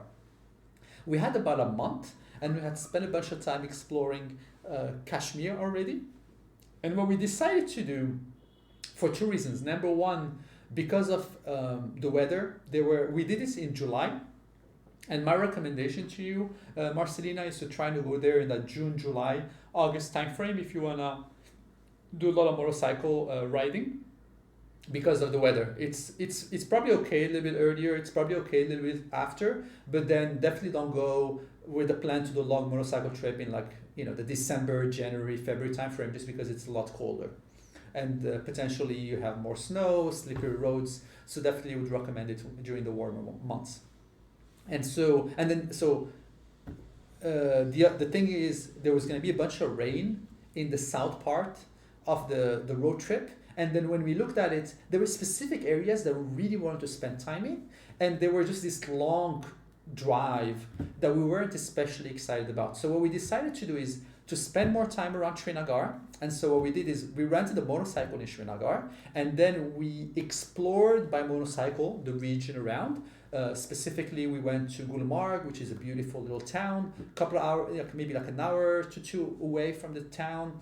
We went to Pahalgam, which is another town that's 2 hours away. And so we got to explore the region rather than do a big loop. Then we returned the motorcycle. We hopped on a flight, flew over to Leh, and flights within India are fairly cheap. I will say about $50 to $100. You can go to most parts of India in internal flights. And then once we landed in Leh, we spent some time there. We rented another motorcycle, and then we did another motorcycle loop. And we went to Pagong Lake and to Nubra Valley, and then came back, spent more time in Leh. And so that was the trip that we did. But there is definitely other parts of it, and depending on what kind of loop you do, you're probably looking at 1,000 to 2,000 kilometers, and there you can kind of imagine that that kind of distance. I would say you probably wanna count for maybe seven, like I would say like 1 to 2 weeks, depending on how small and how big of a loop you do and how many days you stop for. So as an example, you can definitely like drive 4 or 5 hours every day. In the mountains, you're probably just covering 150 to 200 kilometers per day, and you can just go through it really fast. Or you can ride, for a couple of days, then you stop for a day or two, then you ride, you spend one night somewhere else, then you stop in another destination for 2 3 days, and you keep going, which is the way I think one should think about this kind of motorcycle trips. Any questions so far? Wow, that was a lot of information.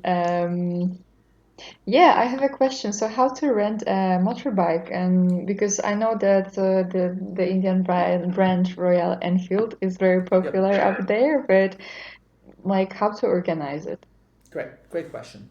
So, the Royal Enfield is definitely the motorcycle I would recommend renting in India because it is fairly available. You find it in a lot of places, and it's a very durable, very comfortable bike to rent.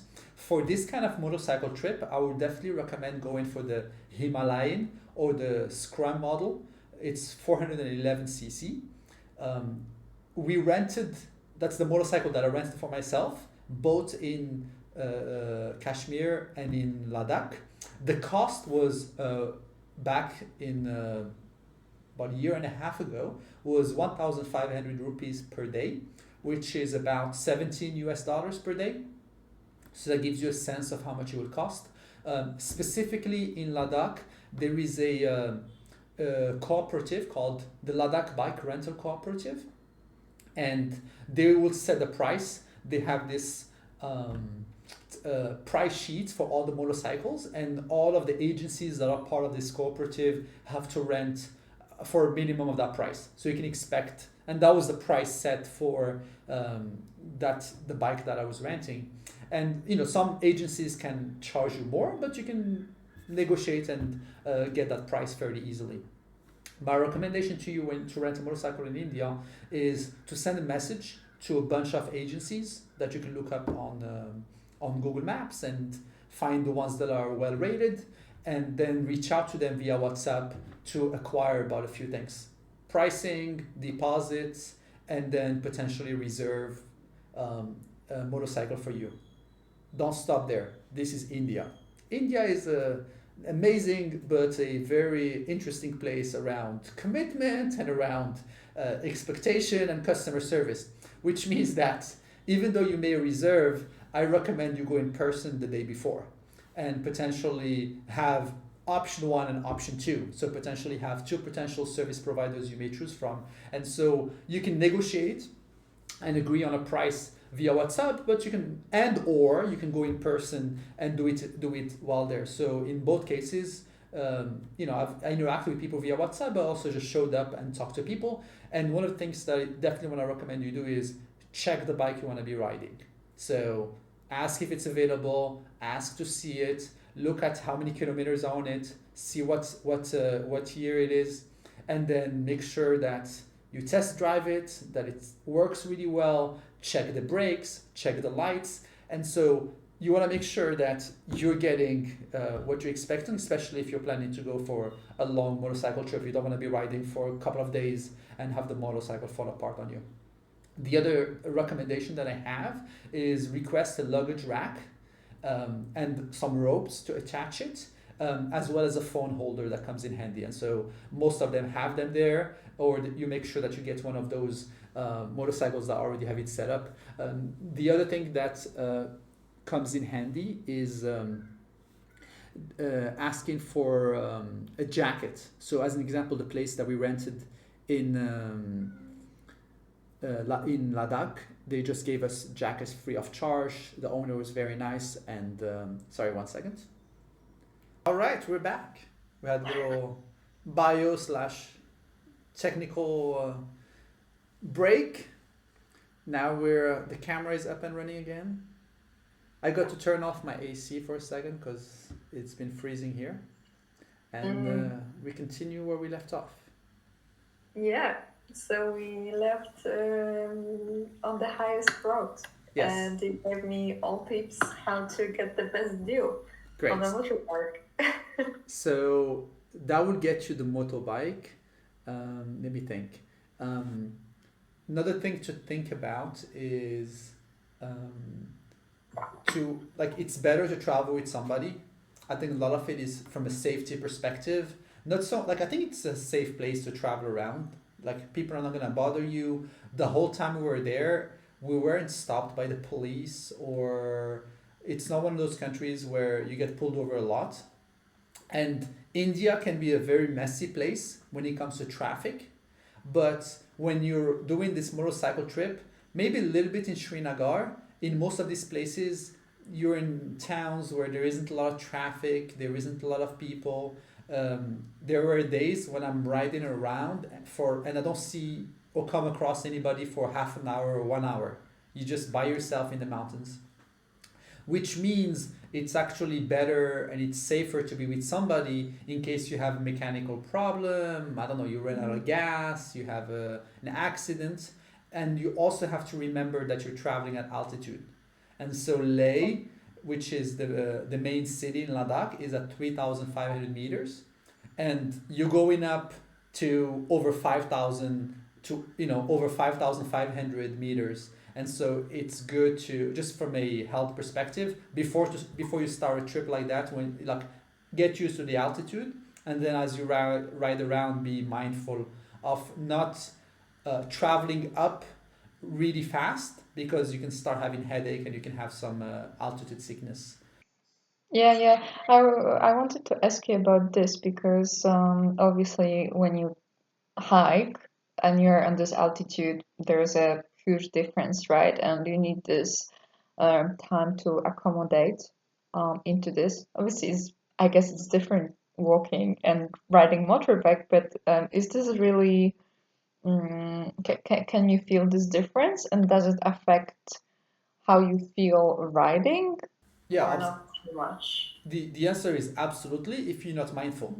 So as an example, you can go from Leh to the summit of the pass in 1 hour.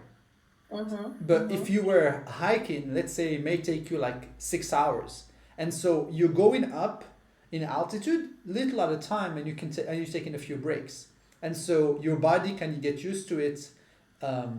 Now, when you're riding the motorcycle, you're gaining altitude much faster because you're covering more distance faster, and so the important tip in this case is to stop on a regular basis. So even though you can do it in 1 hour, my recommendation is you ride for 20-25 minutes, you stop, you can have a little chai, enjoy a little cup of tea, stop there for maybe 15-20 minutes, then ride again. Just that's especially true when you're going to the pass and you're climbing up the mountain really fast.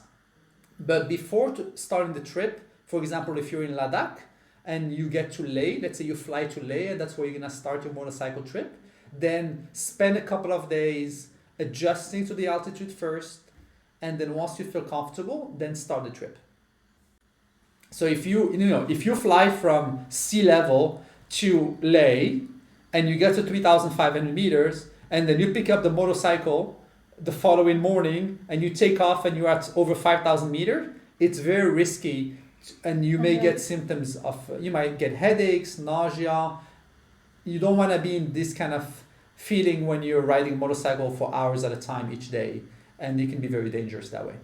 Okay, I think that's a very important part as well. And like you said, it's probably super important to have a partner, especially, yeah, not that somebody will rob you or something, but just for safety because it's actually very empty. And I guess you mentioned as well that there's no signal, so whatever happens, it's just, yeah, yeah. It's like, outback in Australia, you don't go there nothing will happen, but you can just break down and run out of water, and that's it.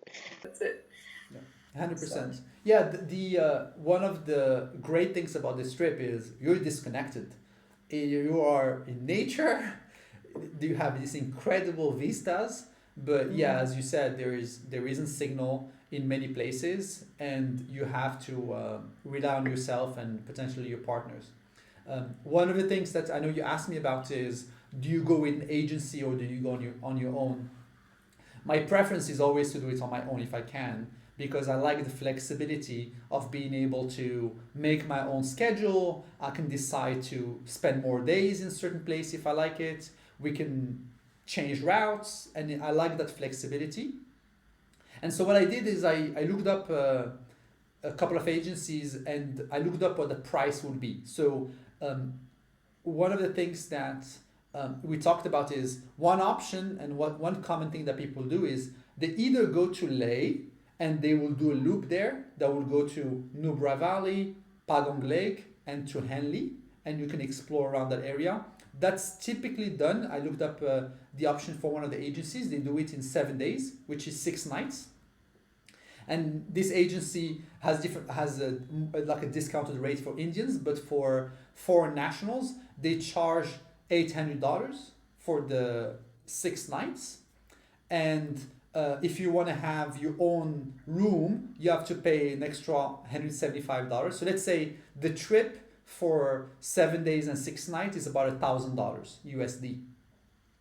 They also have another trip that they do, which starts further south in Manali, and then it makes its way towards Leh, and then explores the area around it, similar to this other loop that I talked about. And from there, they go to Srinagar, which is about another like 9-10 hours a drive between the two. And so this is a trip that they do in 11 nights or 12 days. And so the cost for this one, when you include the single occupancy, is about 1,800 USD. So when you divide it up, it's about $165 per night. That's the rate that they charge. $165 per night USD. That includes the motorcycle, having a guide slash mechanic, and it includes breakfast and dinner. You still have to pay for your own gas. And there is extra tax on top to kind of keep in mind, which is 5%. If you were to do the same trip on your own, here is my estimate. If you to rent a motorcycle, it costs about, let's say we paid about $17, but let's put $20 there. So it costs about $20 per night every 24 hours. The cost of living in that area is not very high. You can probably have meals every day for about $15 per day. And then you can get your own accommodation, a comfortable, nice private room at a local bed and breakfast or small hotel for about $20 per night. And so let's add the gas on top. Let's say you need about $5 for gas. It's not that expensive in that part of India. And so you're looking at about $60 per night. So if you were to do a trip like this, for example, for 10 days, then you need about $600. Working with an agency will cost you, let's say, an extra $100 USD per day. So that's the difference between going on your own versus doing it with an agency. So a trip that might cost, $600 might be closer to $2,000 if you do it with an agency. Yeah, perfect. Obviously, like I prefer to organize it myself as well. I mean, what's fun with going with agency? I don't know. I mentioned it to you when we started talking. Number one, I can potentially connect you with a few friends who are into motorcycles who may be interested in that trip as well. You may also look for other people who may be wanting to do the trip in other groups, etc. It's definitely a very popular trip, especially amongst people in India. It's one of those things that's in their bucket list. Everybody in India dreams about doing that motorcycle trip in Ladakh, so you may be able to join a group of friends and travel with them. And then, or number two is, I am happy to do the trip again. I had a great time, and we can potentially organize a group trip through Safaroto and get other people in the community who may be interested in joining us as well for the trip. Yeah, that's perfect. Perfect. We'll just have to align the dates. Okay, any question on Ladakh and the motorcycle trip, or can we switch to East Africa? I think let's switch it. Yeah, let's switch. Let's go to Kenya or Tanzania or wherever are we going. All right. So you asked me about East Africa, so I'll share what we did. So I had a chance to spend 6 weeks in between Kenya and Tanzania back in October, November 2022. Had the chance to go there with our good friend Bianca and Pablito again. And we had three things that we were interested in doing, which I believe align with your interest as well. Number one was to do a safari. Number two, climb Kilimanjaro. Number three, make our way to Zanzibar and spend some time at the beach over there. So, our plan ended up starting in Mombasa because we were together with about 10 different friends in Morocco together right before the trip in October. And so we looked at the best flight options from Morocco to East Africa. We found the good flights from Italy to Mombasa. So then we decided to book a cheap flight from Morocco to Italy and then Italy to Mombasa. So we started in Mombasa. We spent a few days on the Kenyan coast and then we made our way to Nairobi. From Nairobi, we spent a bit of time in the city. From there, we did the safari, came back, and then we caught a bus from Nairobi to Arusha. And then the following day, we made our way to the bottom of Kilimanjaro in a small town called Moshi, which is 2 hours away from Arusha. Once we finished from Moshi, we had two options. We could either fly to Zanzibar or we could take the bus to Dar es Salaam, the capital, and then from Dar es Salaam we can take the ferry across. So that's what we had opted for. We took the bus, then we took the ferry. So that's like the high level way to think about it. Okay, I'll start with the safari. Okay, so safari can cost thousands of dollars, but it is doable on a reasonable price. Okay, so here is how we did it. It was the three of us. We took a trip from Nairobi to the Masai Mara. At the time when we looked at it, we wanted to see where the animals are because there is a migration that happens between national parks.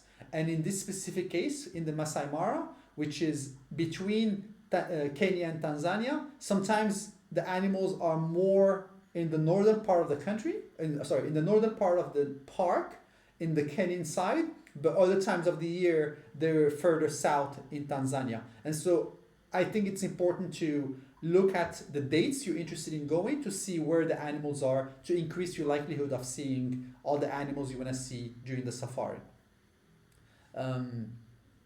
So what we did is we chose that national park because it's one of the bigger ones and it was a good timing to see a lot of the animals there. And the cost, okay, so how much do you think the cost is to go from Nairobi, about 5-6 hours away, to the national park? We spent 3 nights. One of the days we spent the whole day from sunrise to sunset exploring the park in a private SUV, just the three of us.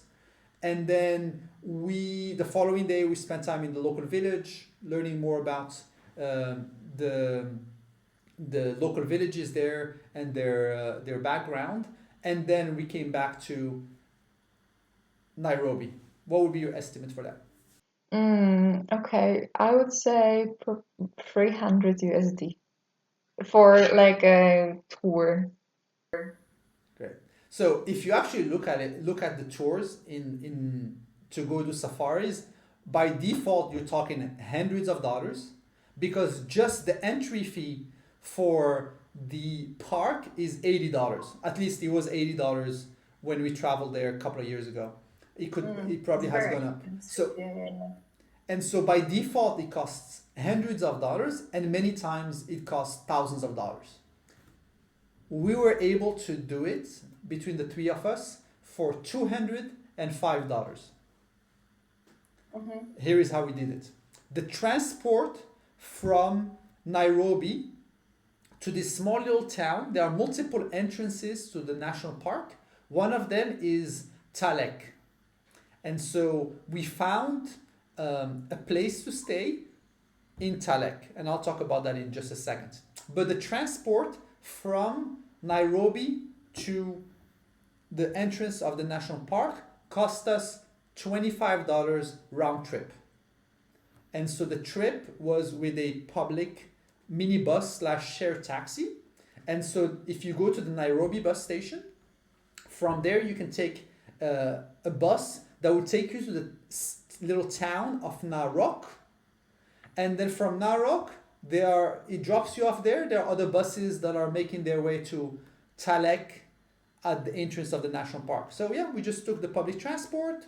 We went along, and that took us about 5-6 hours each way, and the total cost was $25 round trip. Okay, so that's the transport. For the accommodations, we researched accommodations, and we found this really cute little place that has this fancy tents, but they have like a proper bed inside with a wood frame, so it's a very comfortable sleeping setup. And we paid $20 per night for a tent at the time. We got upgraded, so I think initially we were gonna share a tent between, have two people share a tent to save on cost, but the guy upgraded us and gave us 3 different tents, which was very nice of him. The owner is super nice. His name is Magdi.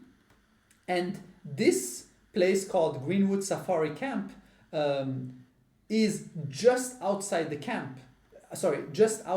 the national park, which means that you do not have to pay the national park fee every day you're there. So as an example, if you go for one night at a hotel or at a camp that is inside the national park, then you have to pay 2 days for the fee, because let's say you enter at 4 p.m., you spend the night, the following day you wake up and you leave the park, you have to pay 2 days worth of fees for the national park. And so if you stay right outside the park, you just have to pay the days you go inside to go explore and see and do the safari, right? And so we pay $20 per night for a tent. I just checked the prices, and it costs $40 per night for one person on Booking right now, and $70 for 2 people. And these rates include breakfast.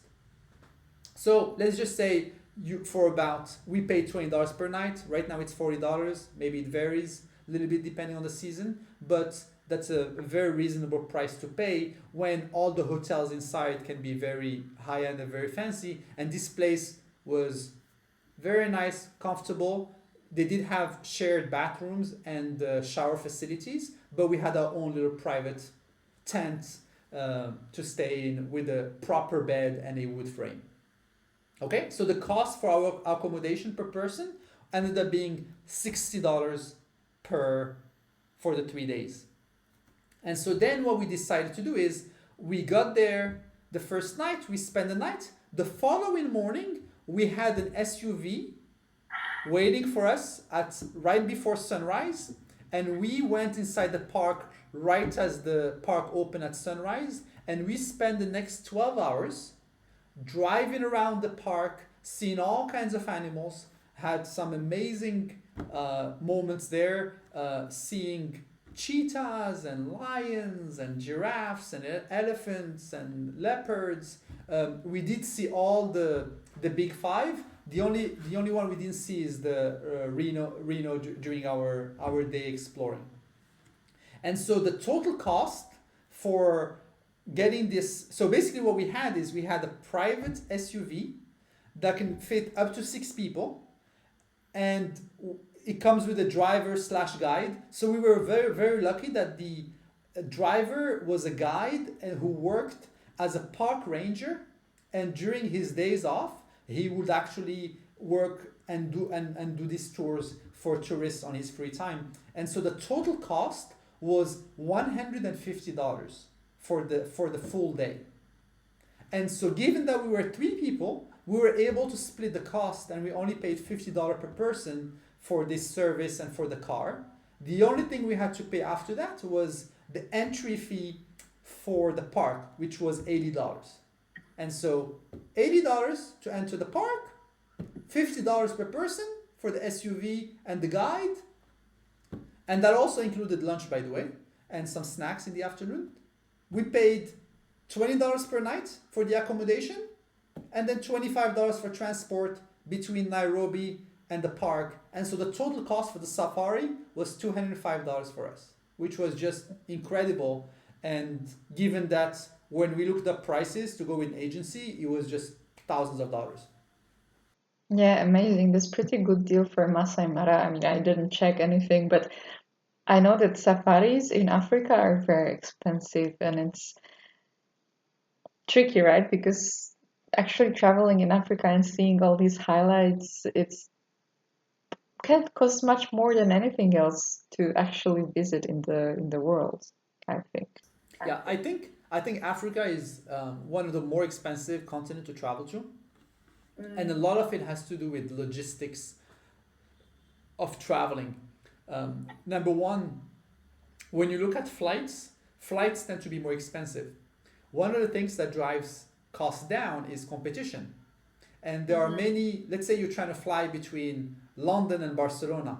There are so many airlines that fly that segment that there is competition, which creates that force to drive price down because companies are competing against each other. For many lines in Africa, there isn't a lot of competition. There just maybe one airline or maybe two airlines that fly it, and they keep their prices high because there aren't a lot of options for the consumers. And the second thing from a flight perspective is it's very hard to fly from one country to the other because there may not be enough demand for flights between those countries. As an example, let's say you're trying to go from Ghana to Ivory Coast, and maybe there are a lot of flights from Ivory Coast to Paris, and you might have a good rate for that segment.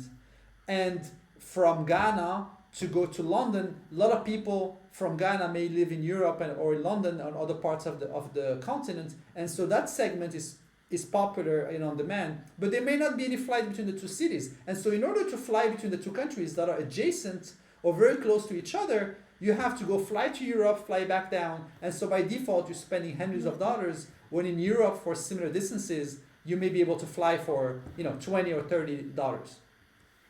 And then the other part of it is sometimes the logistics of crossing the borders and finding buses to go from one country to the other is just a bit more complicated.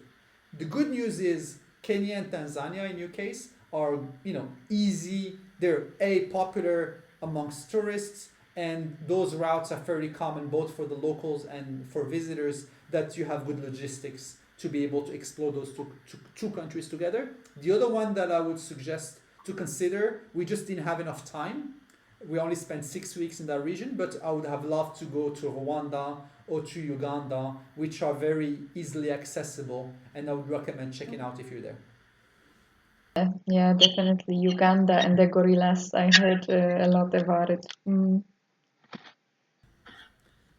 Any questions about the safari, or would you like me to switch to the Kilimanjaro trek? Let's continue to the highest mountain in Africa.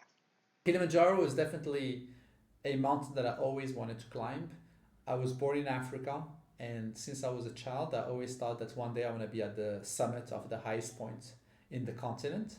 And being able to go there back in 2022 and getting to the top and doing it with two amazing friends was just tons of fun and definitely a highlight from the last few years. All right, let's go to the details. So the hike is really, the trek is about 57 kilometers, and it takes about 5, 6 to 10 days depending on which route you choose and how difficult you make it, right? So certain tours try to do a certain route in 6 days, other do try to do it in 7 days, other take certain routes that take a little bit longer, and so it varies depending on the route. The elevation gain is about 5,114 meters. So the summit is almost at 6,000 meters, and you're starting at about just under 1,000 meter and you're climbing up 5,114 meters. In order to do the trek, you must do it with a certified agency and guide, which means you cannot just go on your own and do the trek. The other thing to consider is there are no hotels, there are no sleeping or houses to spend the night inside the park.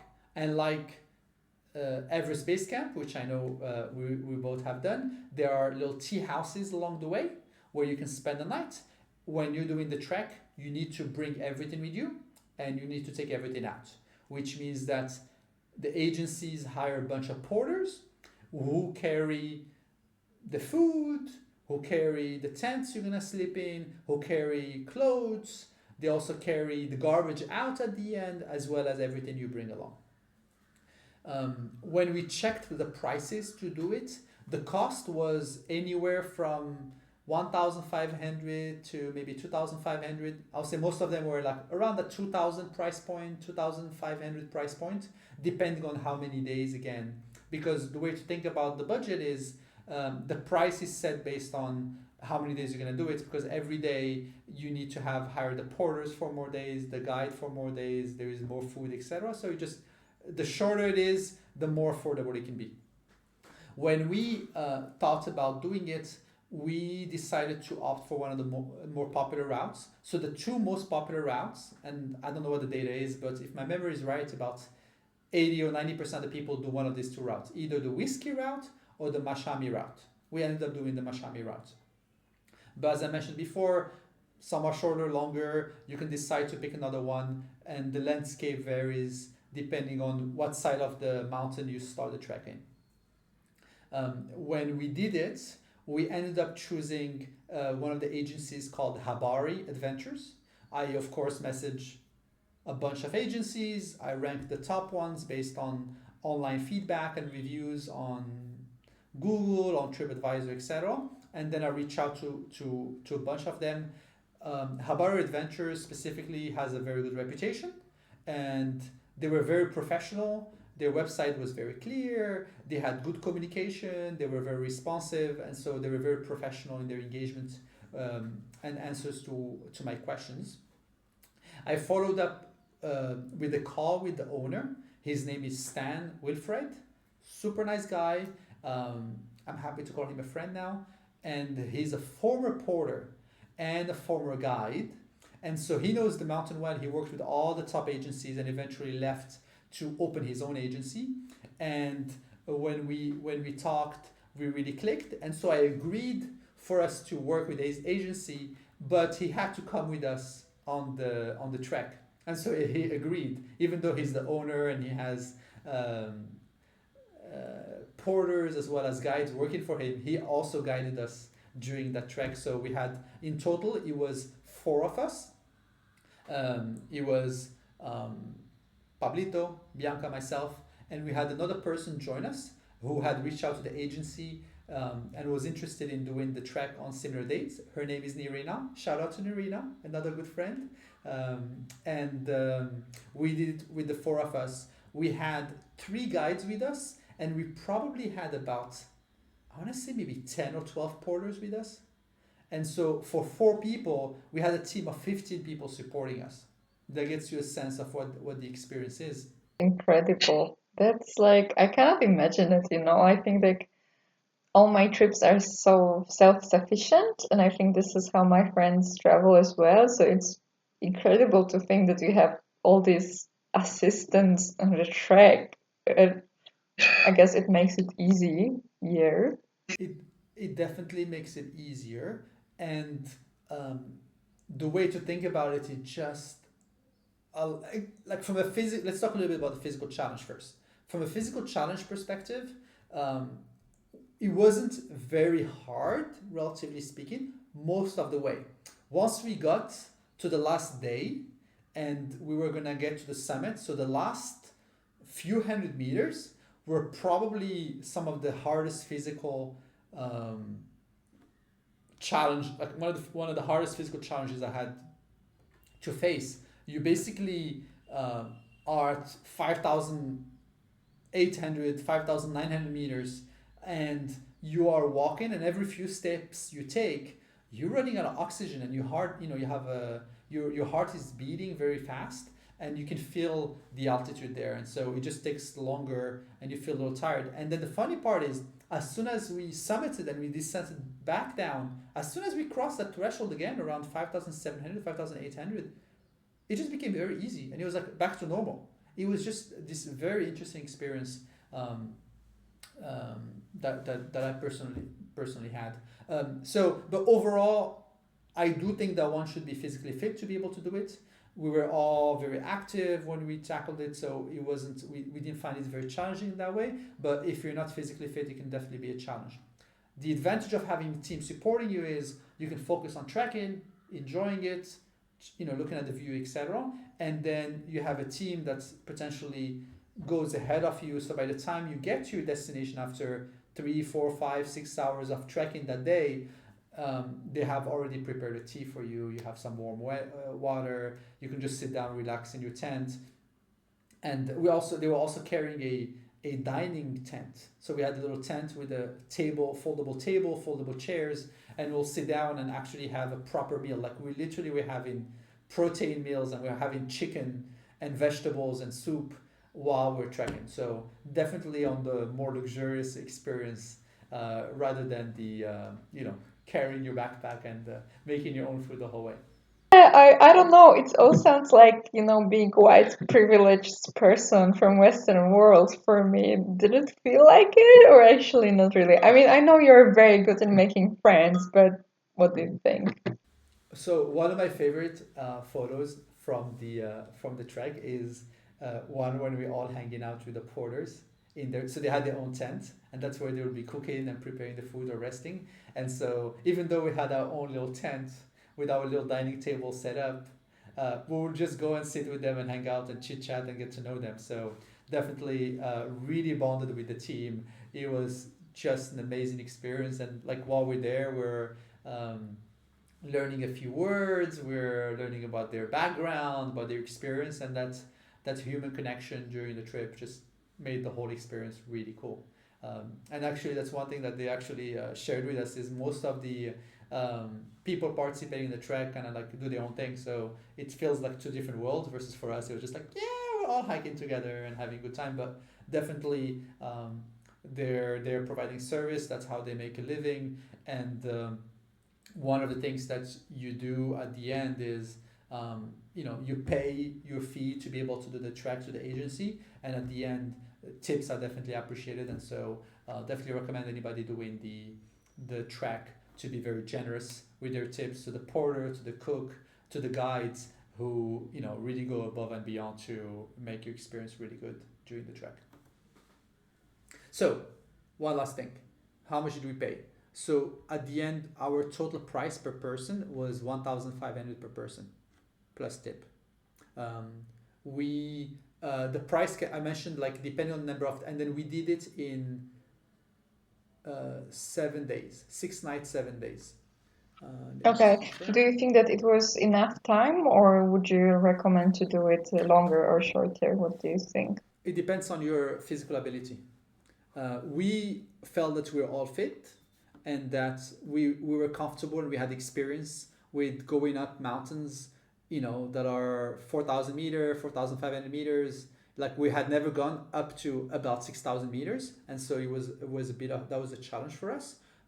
But we wanted something where we didn't want to like trek for just 2 3 hours and then rest the following day in 2 3 hours. Like we definitely wanted the physical challenge of trekking longer, so we wanted to do it in a shorter period of time. How many hours per day did you trek? I think it was probably averaging about 4 or 5 hours per day. Okay, so that's not much. But no, you're at altitude. So when you are hiking at 1,000 meter, 2,000 meter, like 4 or 5 hours at 4 or 5,000 meter is probably like 10 hours at regular at 1 or 2,000 meters. Like the last day we woke up at midnight. So different people wake up at different times. So some people woke up at 11, 11:30. They started trekking by midnight. I think because we were moving faster than average, we slept an extra hour, and so we didn't depart till 1 a.m. And then we caught up with the groups that had departed an hour and a half before us. But it took us maybe 5 hours because we were there at sunrise. It took us about 5, 6 hours to do like maybe 2 kilometers, or I don't remember the exact distance, but you just move really slow once you're much higher. So my point is, it was definitely enjoyable. We will typically get enough sleep. We will start trekking. We will get there and way before sunset. So it never felt like it was a very busy schedule. Like if I think about it, we can probably do it in less days because we're physically fit and because we're used to the altitude. But acclimatizing is definitely super important when you're trekking, especially at high altitude. So, whatever, 6, 7, 8 days, I think is the right amount for most people. And I think being fit, you can easily do it. Awesome. Okay, perfect. Last part. Anything on Kilimanjaro, or do we switch to Zanzibar? I think let's switch to holiday area. So for Zanzibar, once you're done with the hike and the trek in Kilimanjaro, you can either fly or take the bus plus the ferry. We opted to take the bus, and which I think took about maybe 7, 8 hours, I believe. So you get to Dar es Salaam and we spend the night. I didn't go to Zanzibar directly. I actually heard about this other island that's further south called Mafia Island. I had to figure out the transport. I might share more details on a separate recording about how to get from Dar es Salaam to Mafia Island. So basically, I went there, spent about a week or 10 days, smaller island, really awesome experience. I got to swim with the whale sharks when I was there. Got the chance to meet some local fishermen and go fishing with them at sunrise. Made some friends there, spent the night in their house. It was just really welcoming, wonderful experience in Mafia Island, which is not very touristy. And so that was the interesting thing about it for me. And so I had a chance to go spend time there and then made my way to Zanzibar. So when you're in Dar es Salaam, there is a ferry from the port. It takes about an hour or two. You get to the main town called Stone Town. You can also fly directly to Zanzibar. When you're there, you can spend some time exploring the little town, but most people decide to go towards the beach. There are two areas that most people go to, either in the southeast side, the area around Paji, or the north corner, and there is a little area called Nangui. The place has really nice beaches. There are all kinds of water sports you can do. Most people just chill, relax, spend time on the beach is kind of the main activity. The price over there is probably around, for $20 to $30 per night USD. You can get a nice private room. You can find cheaper accommodations in hostel settings, probably like in the $10 to $20 price range. But yeah, it was really nice. Definitely a lot more touristic, but yeah, a nice place to check out. Cool. So how does it work? Because obviously it's very popular for some, resorts, but what's the setup on the island? Are there a lot of just random accommodation which you can book, or it's more like resorts, all inclusive setup, or you can find anything in any price range? Yeah, you can find both options. There's definitely some higher end places you can go to. I haven't even looked at resorts, but if you look both on Airbnb on Booking, you can find many little bed and breakfast places, some um, little boutique hotels for the price point that I mentioned, like in that $20 to $30 price point. Plenty of options to choose from. We even when we were in the north part of the island, we had booked a place initially, spent a couple of nights. We decided to extend our time there, and we just went to one of the waterfront hotels, smaller hotel, and talked to the owner directly, and he gave us a discounted rate and got some waterfront rooms. So definitely a range of options depending on your budget and what kind of amenities you want to optimize for. Cool. So what to do in Zanzibar? Is it diving or like water stuff? I would say a lot of water activities. I haven't gone diving, but I believe that is one of the options. Kite surfing is fairly popular on the southeast side. Have you kite surfed before? No, actually never. So that's one thing we should plan for next time you're towards Europe. I'll have you come down to Morocco and we can fly to the south of Morocco and go kite surfing together. The Here's what we did.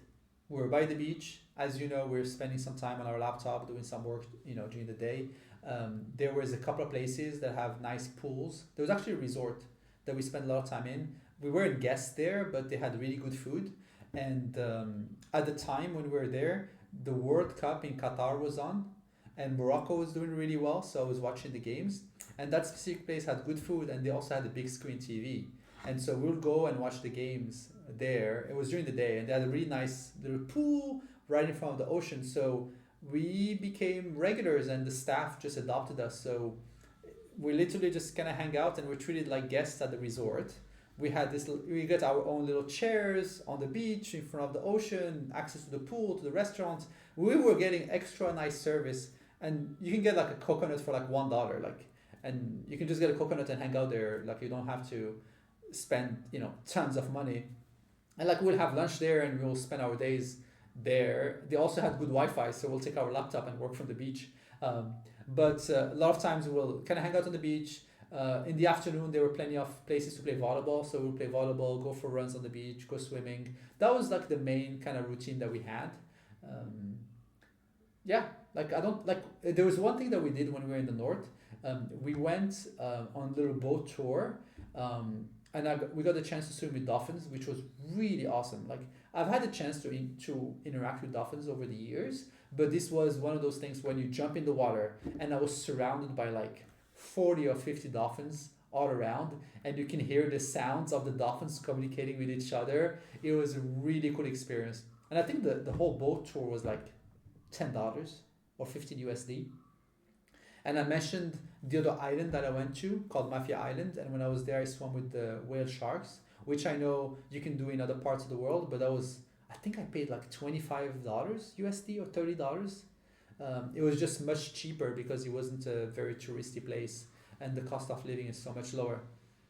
In Australia, you pay $400 for such trip. Yeah, Mm, I mean, AUD. yeah. But So still 10 times difference, I guess. yeah, Perfect. So amazing. Have you been anywhere else in these countries? in East Africa, Yeah. the only thing that I've done is Egypt, which I know you've done as well.